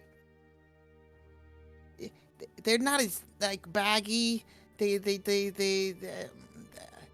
My tushy is nice and protected. It's real nice. I'm gonna walk back in the room fixing like my sleeves. It's probably because they actually fit properly, Garbo. Murkwort is looking over his shoulder, admiring how great his ass looks in his trousers. He's doing that whole over the shoulder pose, and he's like, "You have a point there, Garbo. The ass does look wonderful." Yeah, back As home everything is one size fits all. as Sierra re-enters the room in her dress, Bjarnor stops at mid-pour on a cup of coffee, looks up, wolf whistles. Well, look at Miss Fancy Elderblood. That is one heck of a dress. Thank you, Murkwort Garbo. spins and looks at her, and then he has a gasp with the magnificence of the dress and says, "Well," he'll look down and look at the dress. All right then. Ellie will look up from making sure her buttons are straight and whatnot as she hears Sarah enter the room and probably just stare at her. She's gonna smile at Ellie and do like a little spin. And the dress, because it's like a really light fabric, is gonna like kind of flit around her too. You look incredible. Thank you, I tried.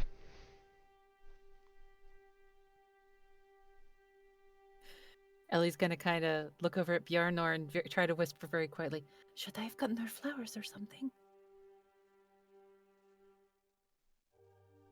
Bjarnor slips outside. And I'm going to look for a flower. Okay. Give me a survival check. Ooh, survival. Let's see. Do I even have survival? Oh, I want to do something too. Okay.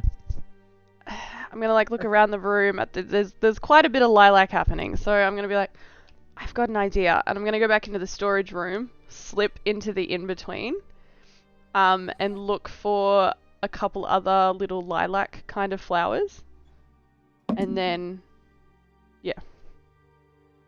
Okay, give me a survival check. I have a 12.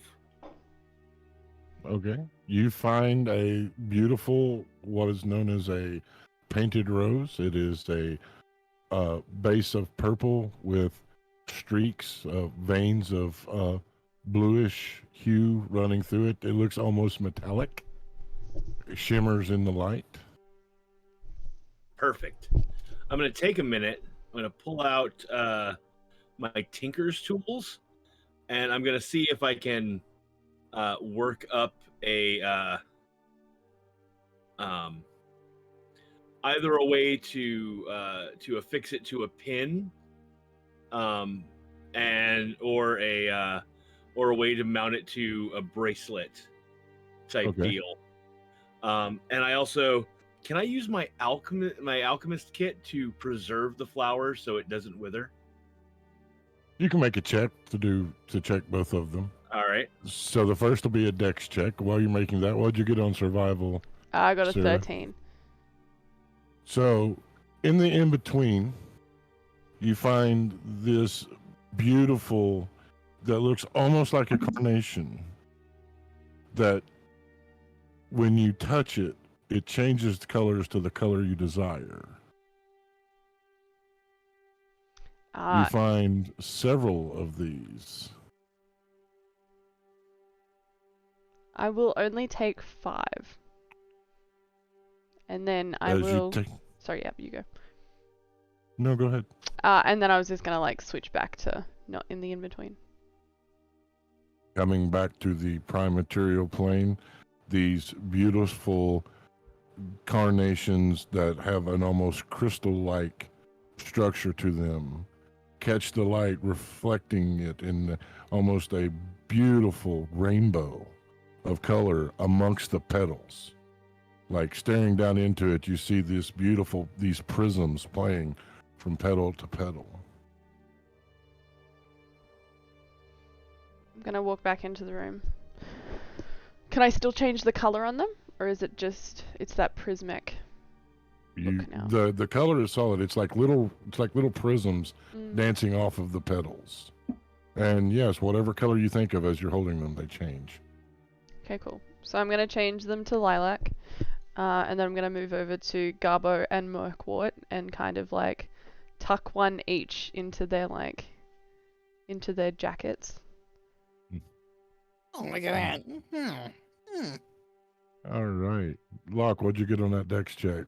I rolled an 18 on the dex check, but if I get to use my proficiency bonus as I'm proficient in the toolkit, then that would make it a dirty 20. Dirty 20. You are easily able to create a corsage bracelet out of some of the flat stock and wire that you have in your tinkerer's kit. And can I try and preserve the flower so it doesn't, so it'll Yes, stay nice? This will be an intelligence check. All right. With And if you- proficiency? With proficiency, because you are proficient with. Intelligence is, ooh, that's even better. So that is a 16. My intelligence is plus 3, so that's 19, and then proficiency is plus another 3, so that's a 22. Okay, so you are able to preserve the flower with your alchemical kit. So then I'm gonna crack open the door just a bit and whisper, Ellie, come here. Ellie will go over to the door. What is it? With a dress like that, you should give her a corsage. But It goes on the wrist. But I Look, I made you one, and I hold up the painted rose affixed to the bracelet. I also I put a little alchemy on there so it won't wither and die. Thank you, Papa Bear. She'll take it. Turn around and go over to Sarah and kind of almost bashfully. I slip back in quietly so I can watch. This is for you. And she will hold it out. Oh. Oh, it's beautiful. Thank you. I'm gonna like put like my arm out. And she'll slip it on your wrist. And then she'll like grab your hand just a little bit. And then like she'll kiss it. All right, shall we all head off then? Yeah, I think so. I should note Bjarnor's dwarven finery is all crimson and gold. By the way, I'm the odd man out. I'm not matching any of you. Sira's gonna I walk knew that. over to him and tuck a flower in your breast pocket too. Oh, why, thank you. That's very kind. We're a team, aren't we? No, we're not a team. We're family. We're family. Family? Oh, don't start, you idiot. That's right, Garby do. And Murkwort reaches over and grabs him around the neck.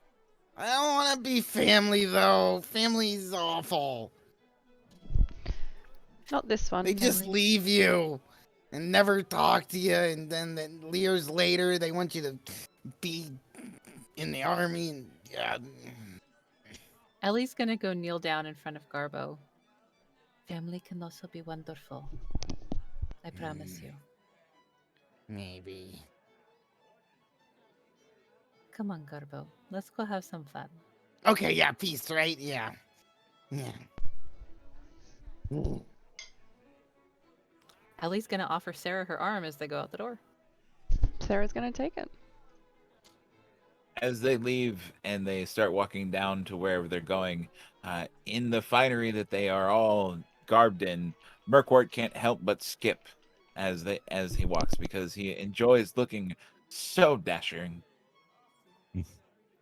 There's a song going through my head, but I can't sing it because of legal. But I will tell you that the beginning of it is, you can tell by the way I use my walk.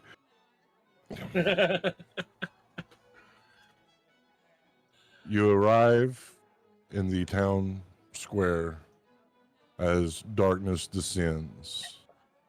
Beautiful magic lights, blues, silvers, purples, greens, reds, seem to shift in the canopy overhead like the aurora borealis. The music playing, filling the air as people visit with each other. They talk softly. Some people are dancing.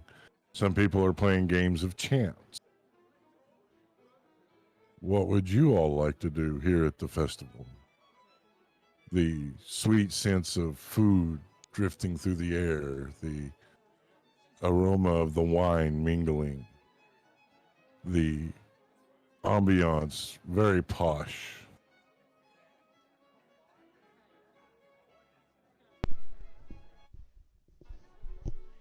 There's like food tables, I'm guessing, or There is. yeah. Garbo's rating those.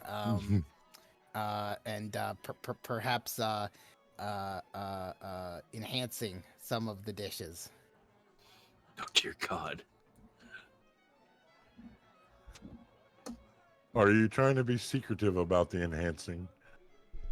No, not at all. Oh my God. Oh, shit. Just on your plate or like Jeez. on the buffet table? Oh, on the buffet table, everyone needs a little more protein, and little bugs and stuff, and now. So, as you go to enhance this dish, a wooden spoon wraps across your knuckles. A beautiful, matronly woman staring cold daggers at you, speaking in Elven. But you get the gist of, do not mess with my food. Oh, okay, sorry. I'll just put some on my own plate. I guess that's how this works. Murkwart is standing there, hand to his chest, a gasp as he sees, but then he is relieved to see that the food is saved, and he will walk over and make himself a very fanciful plate of the best foods. I'm gonna turn Yeah, to Bjarnor's gonna go grab some grub too. Okay. Ellie. Drink? I think that sounds like a wonderful idea. Let's get a drink. Ellie will lead her over to the table and get 2 glasses of fine elven wine. Okay. You all have your food, your drink. Do you wish to play any of the games or talk with anybody? Yeah, I'm looking for Shava. Java is not hard to find. She's near the platform where the live music is playing. I'll head that way with plate of food in hand and just sort of sidle up next to her. Murkwart is going to scope out the games as he eats his fancy finger sandwiches, and he is looking for the one with the greatest reward. Oh, that would be the dice, the chance of the dice game. That's the one that people are actually betting coins on. He will stand and watch it played for a while as he consumes his food until his plate is empty, and then he will brush off his hands and sit down as he is ready to play. All right. So we'll come to the games in a second. Is anyone else doing anything else before I go to the Shava and Bayanor conversation? I'm gonna be doing games too. Okay. I think Ellie wants to try and win something for Sarah. Okay. Is there any particular games that you're looking for, or types of games? There's games where you see people tossing uh, uh, the branches of willow trees that have been braided into circles towards wooden pegs. They are people tossing a black sphere towards a hoop that is moving back and forth, up and down. There's the dice games. You see, there is a test of strength. People are trying to lift different size logs. Oh, that's what I'm going for. Yeah, logs. All right, where's Eliana going? She'll probably try the rings or something like that. Okay. All right. So first, I want to handle the conversation with Bayanor and Shava. So I'm going to ask you all to please earmuff, except for Bayanor.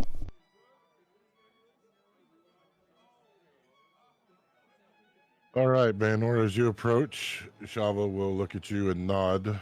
Master Dwarf, I pray that our food is to your palate. Almost a little coldly. Is it is there meat in the buffet? Oh, yeah. Then Bjarno's plate is almost exclusively meat. Yeah, it seems quite palatable. Thank you. So I got a couple of questions that I'm hoping maybe you can answer for me. Very well. I will give you a few moments of my time. You said when we arrived that you'd recently had the journal, Mordred's journal, stolen. Yes. Can you tell us who took it? We are still investigating that matter. We are not sure. Because that journal could be the key to us finding the rest of the pieces to the Angel Fire sword so that we can avert the coming darkness and not have to reset all of creation using the scions. Give me a persuasion check. I rolled a 17. Okay, that beats my 10. No, Master Dwarf, that piece would not. That section of the journal is about his early life and his marriage and his failed marriage and his alcoholism and his womanizing. And there's a few tidbits of information regarding the time of chaos and such, but the scions and everything, as he was one of the people that was there. But there is no mention of a thing called the Angel Fire Blade. I don't suppose you happen to know where one could find Mordred Nighthawk, would you? I wished I did, but I can tell you where to look next, Master Dwarf, if you will make me two promises. The first being that you will protect Eliana. Done. The second is that while you're here, please mind your manners. I can now that your house is shall we say a bit cleaner, the riffraff has been removed. I think you will find me a picture of manners and courtesy, provided that I am afforded the same. You travel with the Elder Blood. You would be afforded the utmost in respect, sir. Like Mordred's journal was divided into 3 sections. One section resides in the kingdom of Iron Sage in the Ember Spire, and the other resides in the Minotaur Kingdom in their library, well, whatever Minotaurs use. I've not been there. I do not know. I do not wish to cast aspersions towards them. You wouldn't happen to know which one might have the section we need, would you? Unfortunately, I do not. I have not read those. Well, Iron Sage is either currently or about to fall under attack by the Minotaurs, who have sent an army to Frenya, and So I don't think Iron Sage is our best bet as a place to travel to right now, as that entire country is about to be at war. Minotaurs, well, most of their forces are over here, so that might be an option. You seem like an educated man. I've done a lot of reading. For the sake of Eliana, I will give you this bit of advice. Make friends with the forces that will hold what you need.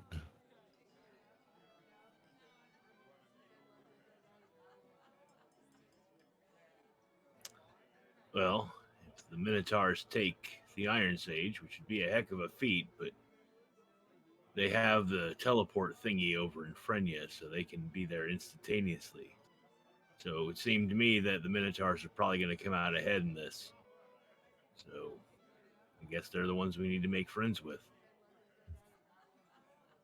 Now, if you will excuse me, good sir.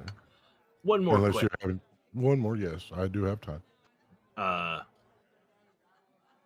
Looking for an individual, and I'm pretty sure he was here recently. I have a letter for him from Samson. His name was Pants. Oh, yes. Yes, he was here. Very, shall we say, colorful individual. That tracks. Samson's a pretty colorful individual. I figure anyone that was raised by him ought to be about the same. You wouldn't happen to know which way Pants went, and you wouldn't happen to be able to give me a description so that when I come across him, I can deliver the letter. I can have a description, yes. As far as which way they went, I do not know. But I will ask if their itinerary was spoken with in front of the others, and we'll have you that information by tomorrow. Can I insight check that? You can insight check that. Should have been. Oh, there's a good roll. I should have insight checked the that when the other comment too, but we'll let that go. That's a 23. You can't get a read on her. You think that she's lying, but it would be insulting to call her a liar, but at least she's willing to ask for information and is willing to get you a description of the individual. I appreciate the any help you could give us in this matter. Thank you. You are most welcome. Well, Now, enjoy if you your would excuse me, you as well, Master Dwarf. Let everybody come back now.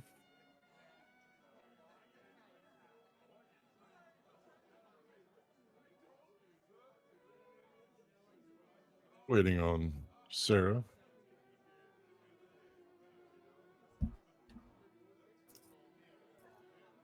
All right, welcome back. All righty, so we're going to just go in order that I asked. So, Muckwort, you're sitting at the table. You watch the game for a few minutes, and it's basically two opponents rolling 2d6 die. Highest number wins. This is the one that people are placing actual gold coins on. So he will sit down and he will reach into his gold pouch, which he has 287 gold. He will pull out 200 gold, slap it on the table, and say, "All right, boys, who's ready to play for the big money?" The individual that was previously sitting across from you will count out 200 gold and set it on the table. You realize this, they will speak to you and go, you realize this is a one and done situation, my friend. I like to be go big or go home. All right. So if you'll please roll 2d6 and then I'll roll 2d6.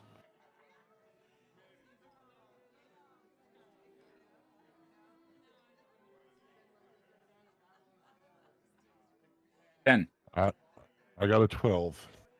Damn it. I rolled 2 6s. The individual will reach across Pluck your money. Markwart will Wish to go frown. again. Markwart will frown and get up. Alrighty.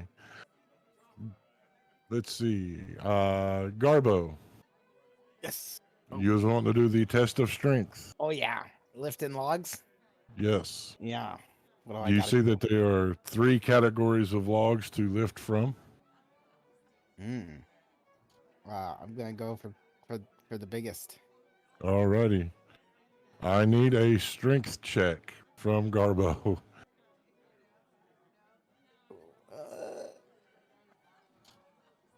I got a 17. 17. I'm going to roll a counter roll against that Ooh. based on the size of the log. If I beat that, then you will not be able to lift it. Okay. I got a 3. Oh, okay. Everyone is absolutely amazed as you grunt and struggle and lift this log several inches off the ground before it thuds back with a rumble. We have a winner. You will be handed a small stuffed displacer beast. I'm gonna love it and cherish it forever. All right. So soft. 1 second.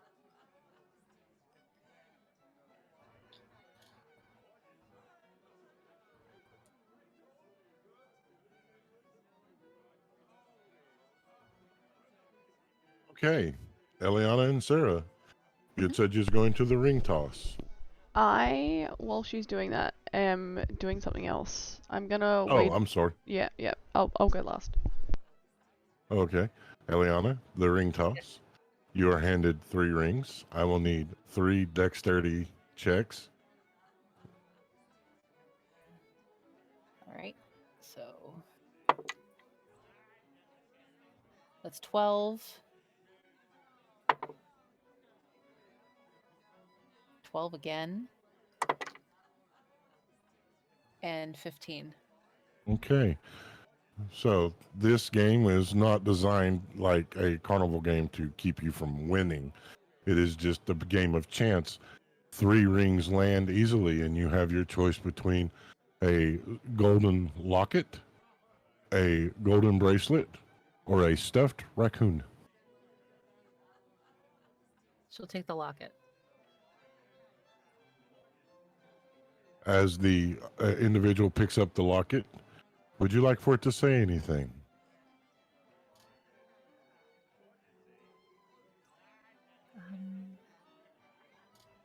She'll kind of lean forward and whisper in his ear in Elvish. Can you make it say you'll always be close to my heart? He snaps his fingers, the words appear, and he hands you the locket. She'll take it and skip off to find Sarah. All right. Now, what is Sarah up to? I am kind of waving through the crowd. I'm looking for anyone else with the Scions aura. Oh, I need a perception check, please. I'll take that. 14. I need everyone but Sarah to please earmuff.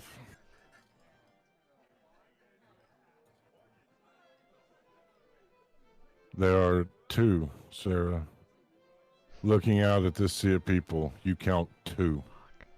1, you see the lithe figure dressed in golden apparel. You have heard the name before, the face in passing, perhaps.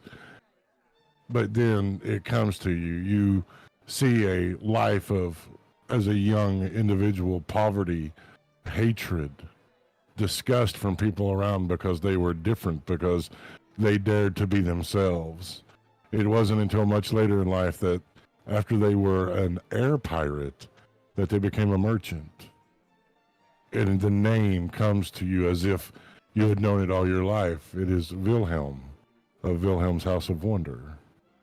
He is a scion of the Oblivion. The second will take your breath. It was expected.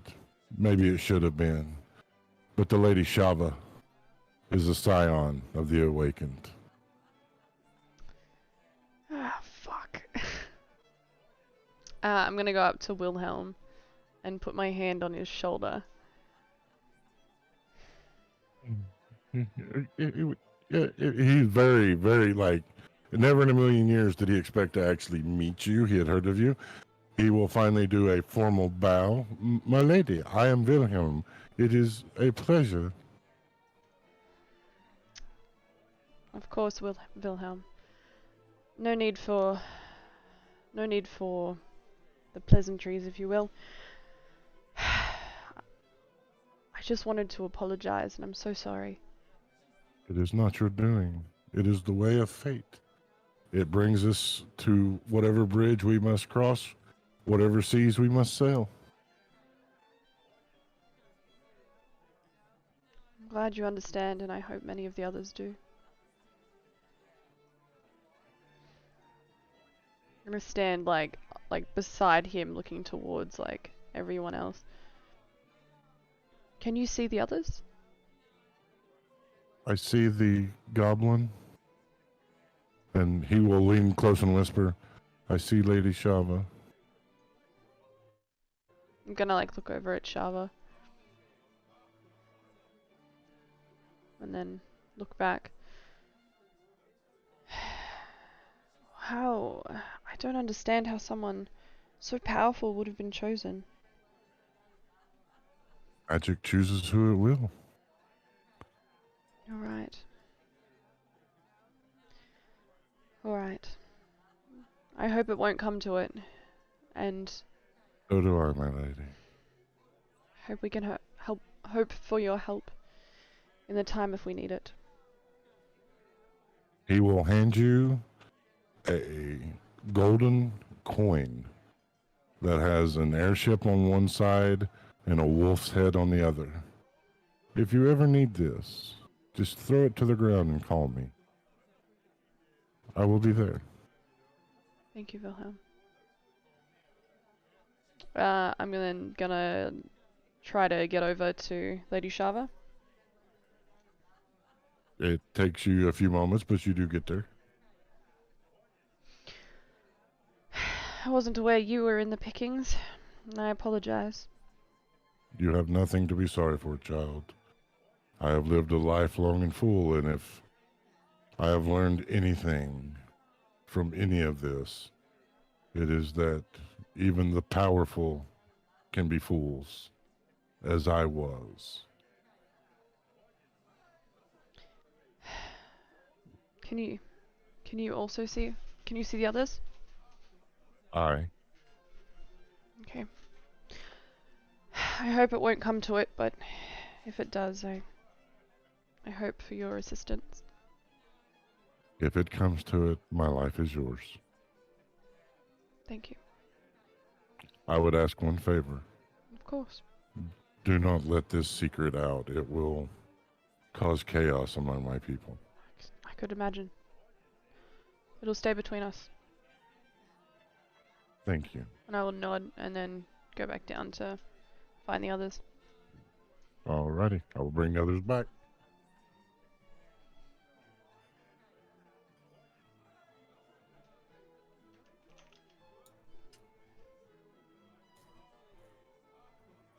So, Eliana, you will see coming through the crowd, Sarah.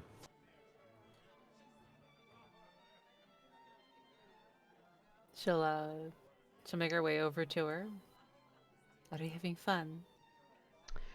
Yes, it's quite the evening, isn't it? The elves certainly know how to throw a party. The Celestial don't do anything small. Our festivals at home in our village, it's a much smaller festival. We keep it quite simple. The Celestials make everything in the fair. Yes, like everybody's out, even the merchants, even... It's good to see everybody on a single level, right? Yes. All You're right. right. Yes, perfectly fine. Just Just trying to take in my surroundings. New surroundings is always difficult. What would you like to do? I don't know. I'm feeling quite drained after everything today. I kind of just want to rest, really. We can go back to the barracks if you like. The boys will find us later. Yes, it might be good. All right then. Ellie will offer her arm, She'll grab it. and she'll walk her back to the barracks. Okay. And since she's traveling with me, we get to go twice as quick. Exactly.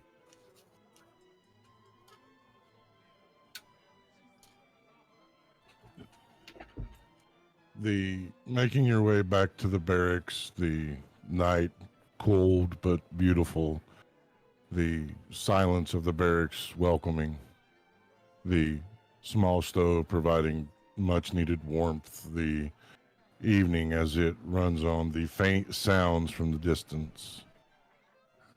Is there anything that those remaining at the party wish to do before I begin my next narration? Yeah, I got one more thing. I'm gonna after finishing my food and talking to Shava, I go to the bar and I get a nice big drink, and then I go to where the dice are.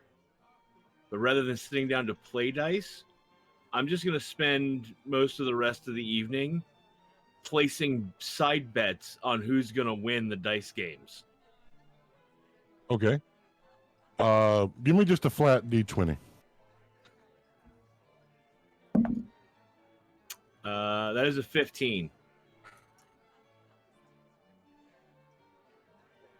Through the night, you will take home 200 gold pieces, winning more than losing.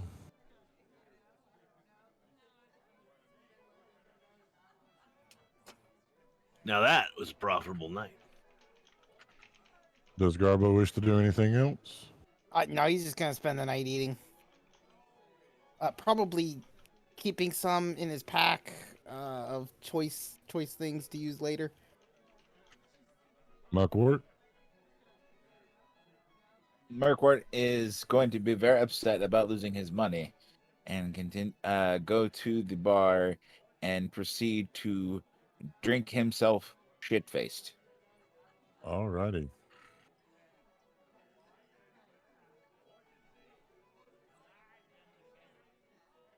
The night wanes on, those at the party enjoying themselves with libations, with food, with gambling.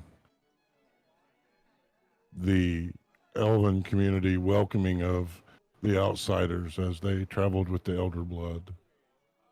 After such a daunting and interesting morning, you find the night to be relaxing, refreshing. It feels normal.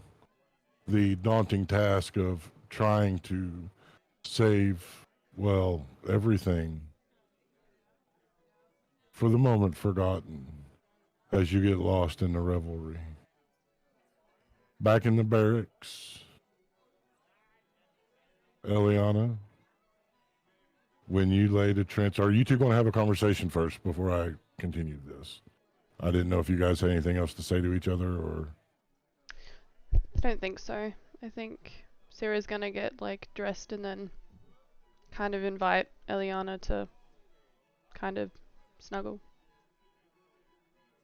Ellie will change out of her fine clothes and go cuddle with Sarah. Eliana, you'll fall asleep first into your trance. It'll be the first night that you can remember that it's not been filled with nightmares. But there is a sense of emptiness there as this one driving force that had been pushing you for so long will not be there when you wake up. As Reuven is gone, even giving himself over to the Umbrakai, he will not keep his identity, his personality. He will become one of the shadows. You have avenged your parents, your grandparents. You have restored a point of honor to the Crusade and allowing for a fresh culling. And so, in the arms of Sarah, you slumber. Sarah,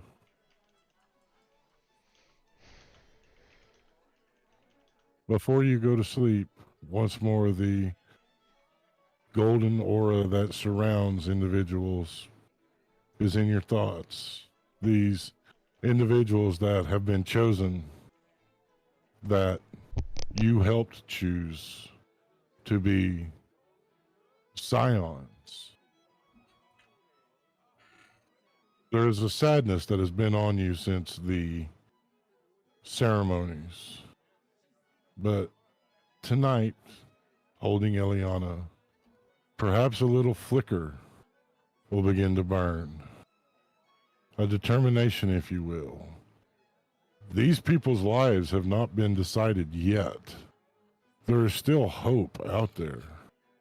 And maybe, just maybe, with everything that has transpired, seeing Eliana defeat Reuven, Eliana confessing her feelings, and you doing the same, seeing how Bayanor has accepted those that once he would have been so hateful and angry towards, seeing Garbo accepting you all as family, knowing that Muckwort is there and not only as your protector, but he made the sacrifice to bring you back.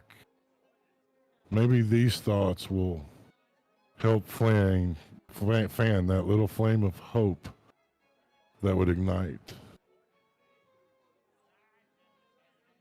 And this, my friends, is where we'll pause for the evening. Thank you so much for playing at my table. Aww. So cute. You amazing DM. I love it. Wait a Yep. minute. Here, you made me lose 200 gold because of some dice. So, you bastard. Wait a minute. I want to know how you only have that amount. Because we Well, I got had 2,000 from doing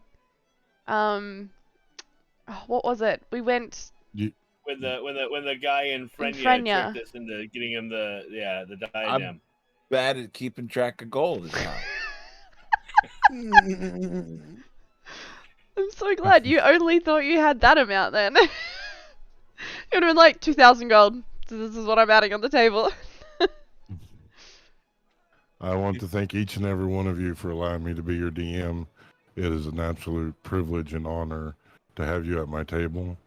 For those of you watching, thank you so much for tuning in and sharing the story with us. I absolutely love that people out there want to watch us play this game. One thing I do want to say before we get into anything else is that it is Pride Month, and me and Locke shared this sentiment on Cast Guidance Friday. If your family is not accepting of you, we're your family now. That's right. So remember that. Yeah, if your family doesn't accept you, I'm your dad now. Take your meds, drink some water, do your laundry, and stand up straight. And Hail you can have a hydrate. hug. Hail hydrate. I'll be the uncle that gives you questionable advice. I guess that makes me the mom. That's okay. You I- just want a bunch of people to call you Daddy, Luck. I'm just that Yeah, drunk no, I aunt. don't- yeah, I was gonna say, Lanta, you're the fun aunt.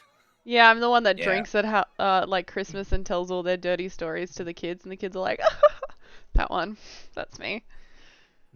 Am I still the family dog? Yes, yes, you are. Bro, That means Garby it's Doo. cookies and cuddles, right? All right. So before we get out of here, first we do have Ren would make your announcement about the GoFundMe.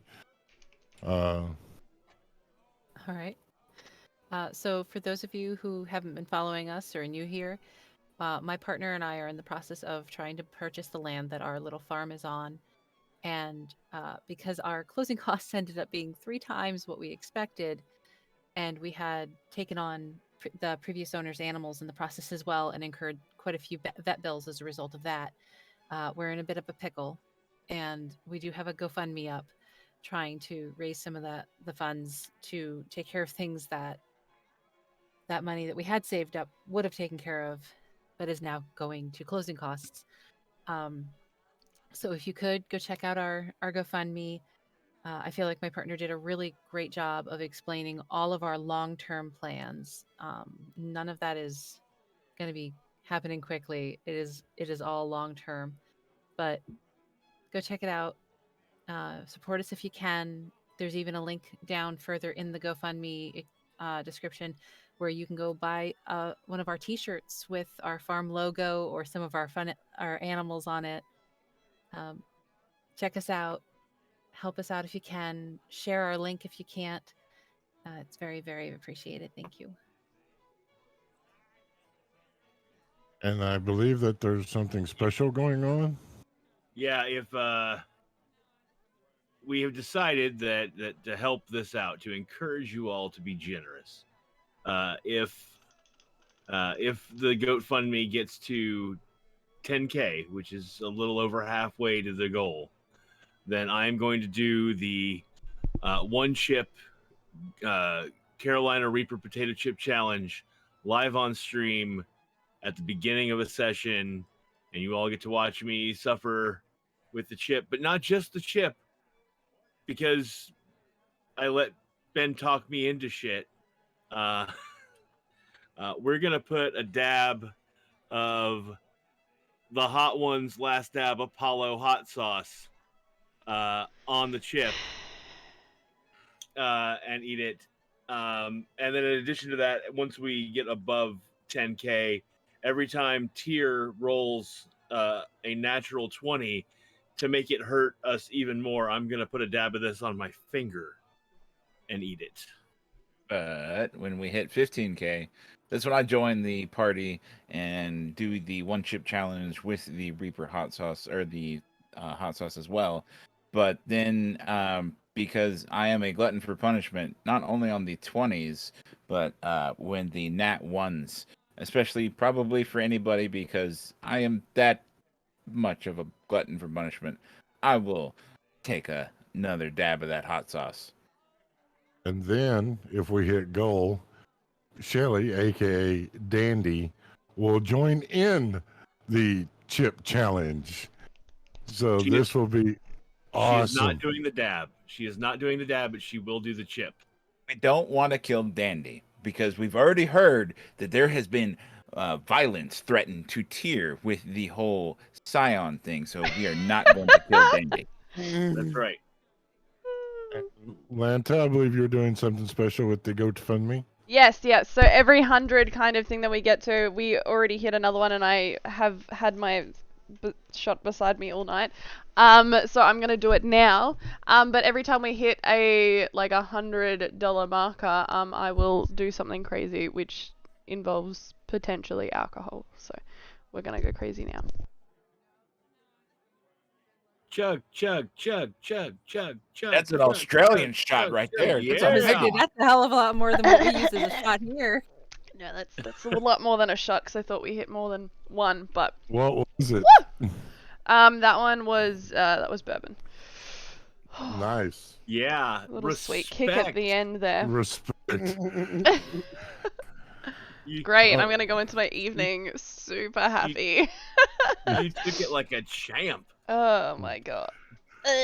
All right. So let's remind everybody who we are, where they can find us, and get out of here for the evening.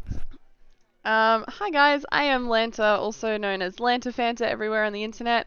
I am here, yeah, that's breakfast. I am here on Level Up TTV, and I do run a whole heap of things on the channel. So like this amazing stream here. So even if you are around, all of the subs, even just coming and watching other games, it really helps out the channel. But yeah, you guys can find me at Level Up TTV, or you can also find me at Lanta Fanta everywhere. Hey everybody, I'm Ben Sigurd. I was the voice of Merkwort tonight, and tomorrow I'm the voice of Tarius. You can find me on Twitter at Ben Sigurd. I am Dan, the voice of Garbo, and you can find me on Twitter at RavenOusDan. Hey everyone, I run Matley, the voice of Eliana, and you can find me on Twitter at ren_Matley. Hi, gamers. I'm Locke Clark, and you can find me if you're in the Atlanta area at the Georgia Renaissance Festival tomorrow and next weekend, which is when it ends. And you can find me on the Facebooks and the Twitters at Locke Unruly. That's Locke with an H. And I'm Tier the DM, the world's okayest DM. You can find me on social medias as Tier_the_DM.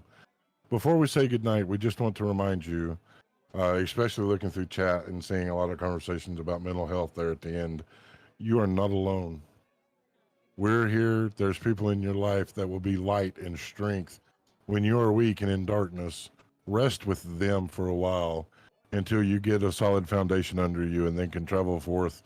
Be that light for someone else. Remember, love and inclusion. These are the torches that guide us to a better tomorrow. Come and join us. Be torchbearers. And until next time, live a life to make you proud. We love you guys. Happy Pride, everybody. Winds begin to blow and frost begins to nip at the flesh. The blood hunters to a soul begin their sojourn north. The keep Gregorian in the highlands of the Ullervale Plains has sent forth a summons, one that has not been called in 300 years. The Sagwine Tribunal, heads of the clans and keepers of mythos have gathered. They have sounded the horns and let the call go far and wide. This can mean only one thing. Darkness is coming.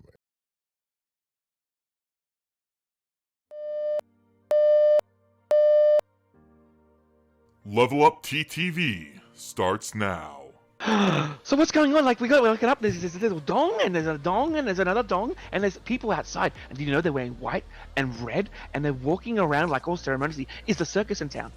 I don't know where you're from, but we don't call them dongs here. We call them bells. That has a very different connotation in this town. So I would suggest I'm from not down calling under. that. Down under, dongs are amazing. They're round and they can be golden, and if you hit them, they really react.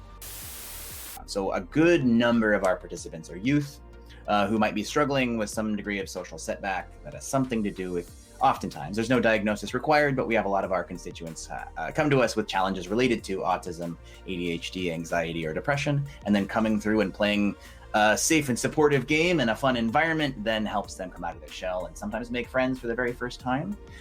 That's our like historical youth demographic. We have also expanded now to serve adults, which is really exciting. We've also planned to be expanding soon to serve a veteran population, to work with hospitals. So we have a lot of great vision. We're looking to expand our direct services. Little Johnny Dangerously to me, and I'm really excited about it. I love a hardened criminal with a soft spot for elderly relatives so much. Yeah, it's so good. It was just in the realm of Johnny Dangerously. I was just about to say, like, you do know you have two first names, right? Beckett and Lucita, is this like a Sunny and Cher thing? Do they have other names? Or? Yeah, it's kind of, well, it's Cuthbert Beckett and Lucita de Aragon. I'd just be Beckett too. Who named their kid Cuthbert? Yeah, that's a horrible name. That's a weird name. Don't tell him I said that. He sounds like he kills people. He does kill people.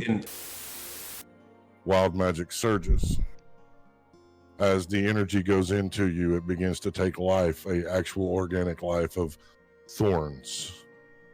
Large, thorny vines begin to sprout inside your body, busting through your flesh, through your eyes, your mouth, your ears. They begin to encompass you in a sarcophagus of green and red from your blood. Black and silver roses beginning to bloom around you. You're unaware of any of this as you simply drift off to sleep. So it manifests as if they are kind of small tendrils. In the past, I've been able to use it to manipulate multiple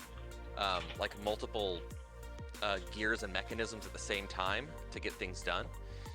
So it's kind of like tiny little fingers or tiny little like tentacles. Cool. Off of just all of your body or anywhere in specific? I haven't tried everywhere. Uh, Well, no, that's not. This is not that type of game. but, That is 14 points of squirrel damage. Oh, I've never taken squirrel damage before. No, but you Quick, break out the damage. bottle of rat poison. They're just fuzzy tree rats. Kill one. So, so anything else? Kobolds not really known for their incredible No. intelligence. No, not so much. The noggin actions. That's ego. Ego. Reflexes is about being fast. Dexterous, if you will. Dexterity. Agile. Agile. So fast. I like the pot holder on your head. It's a hat. It is a hat. It's lovely. Thank you. And it matches Thank you. your tie. Yeah, I lose my tie. Uh-oh. Where did it go?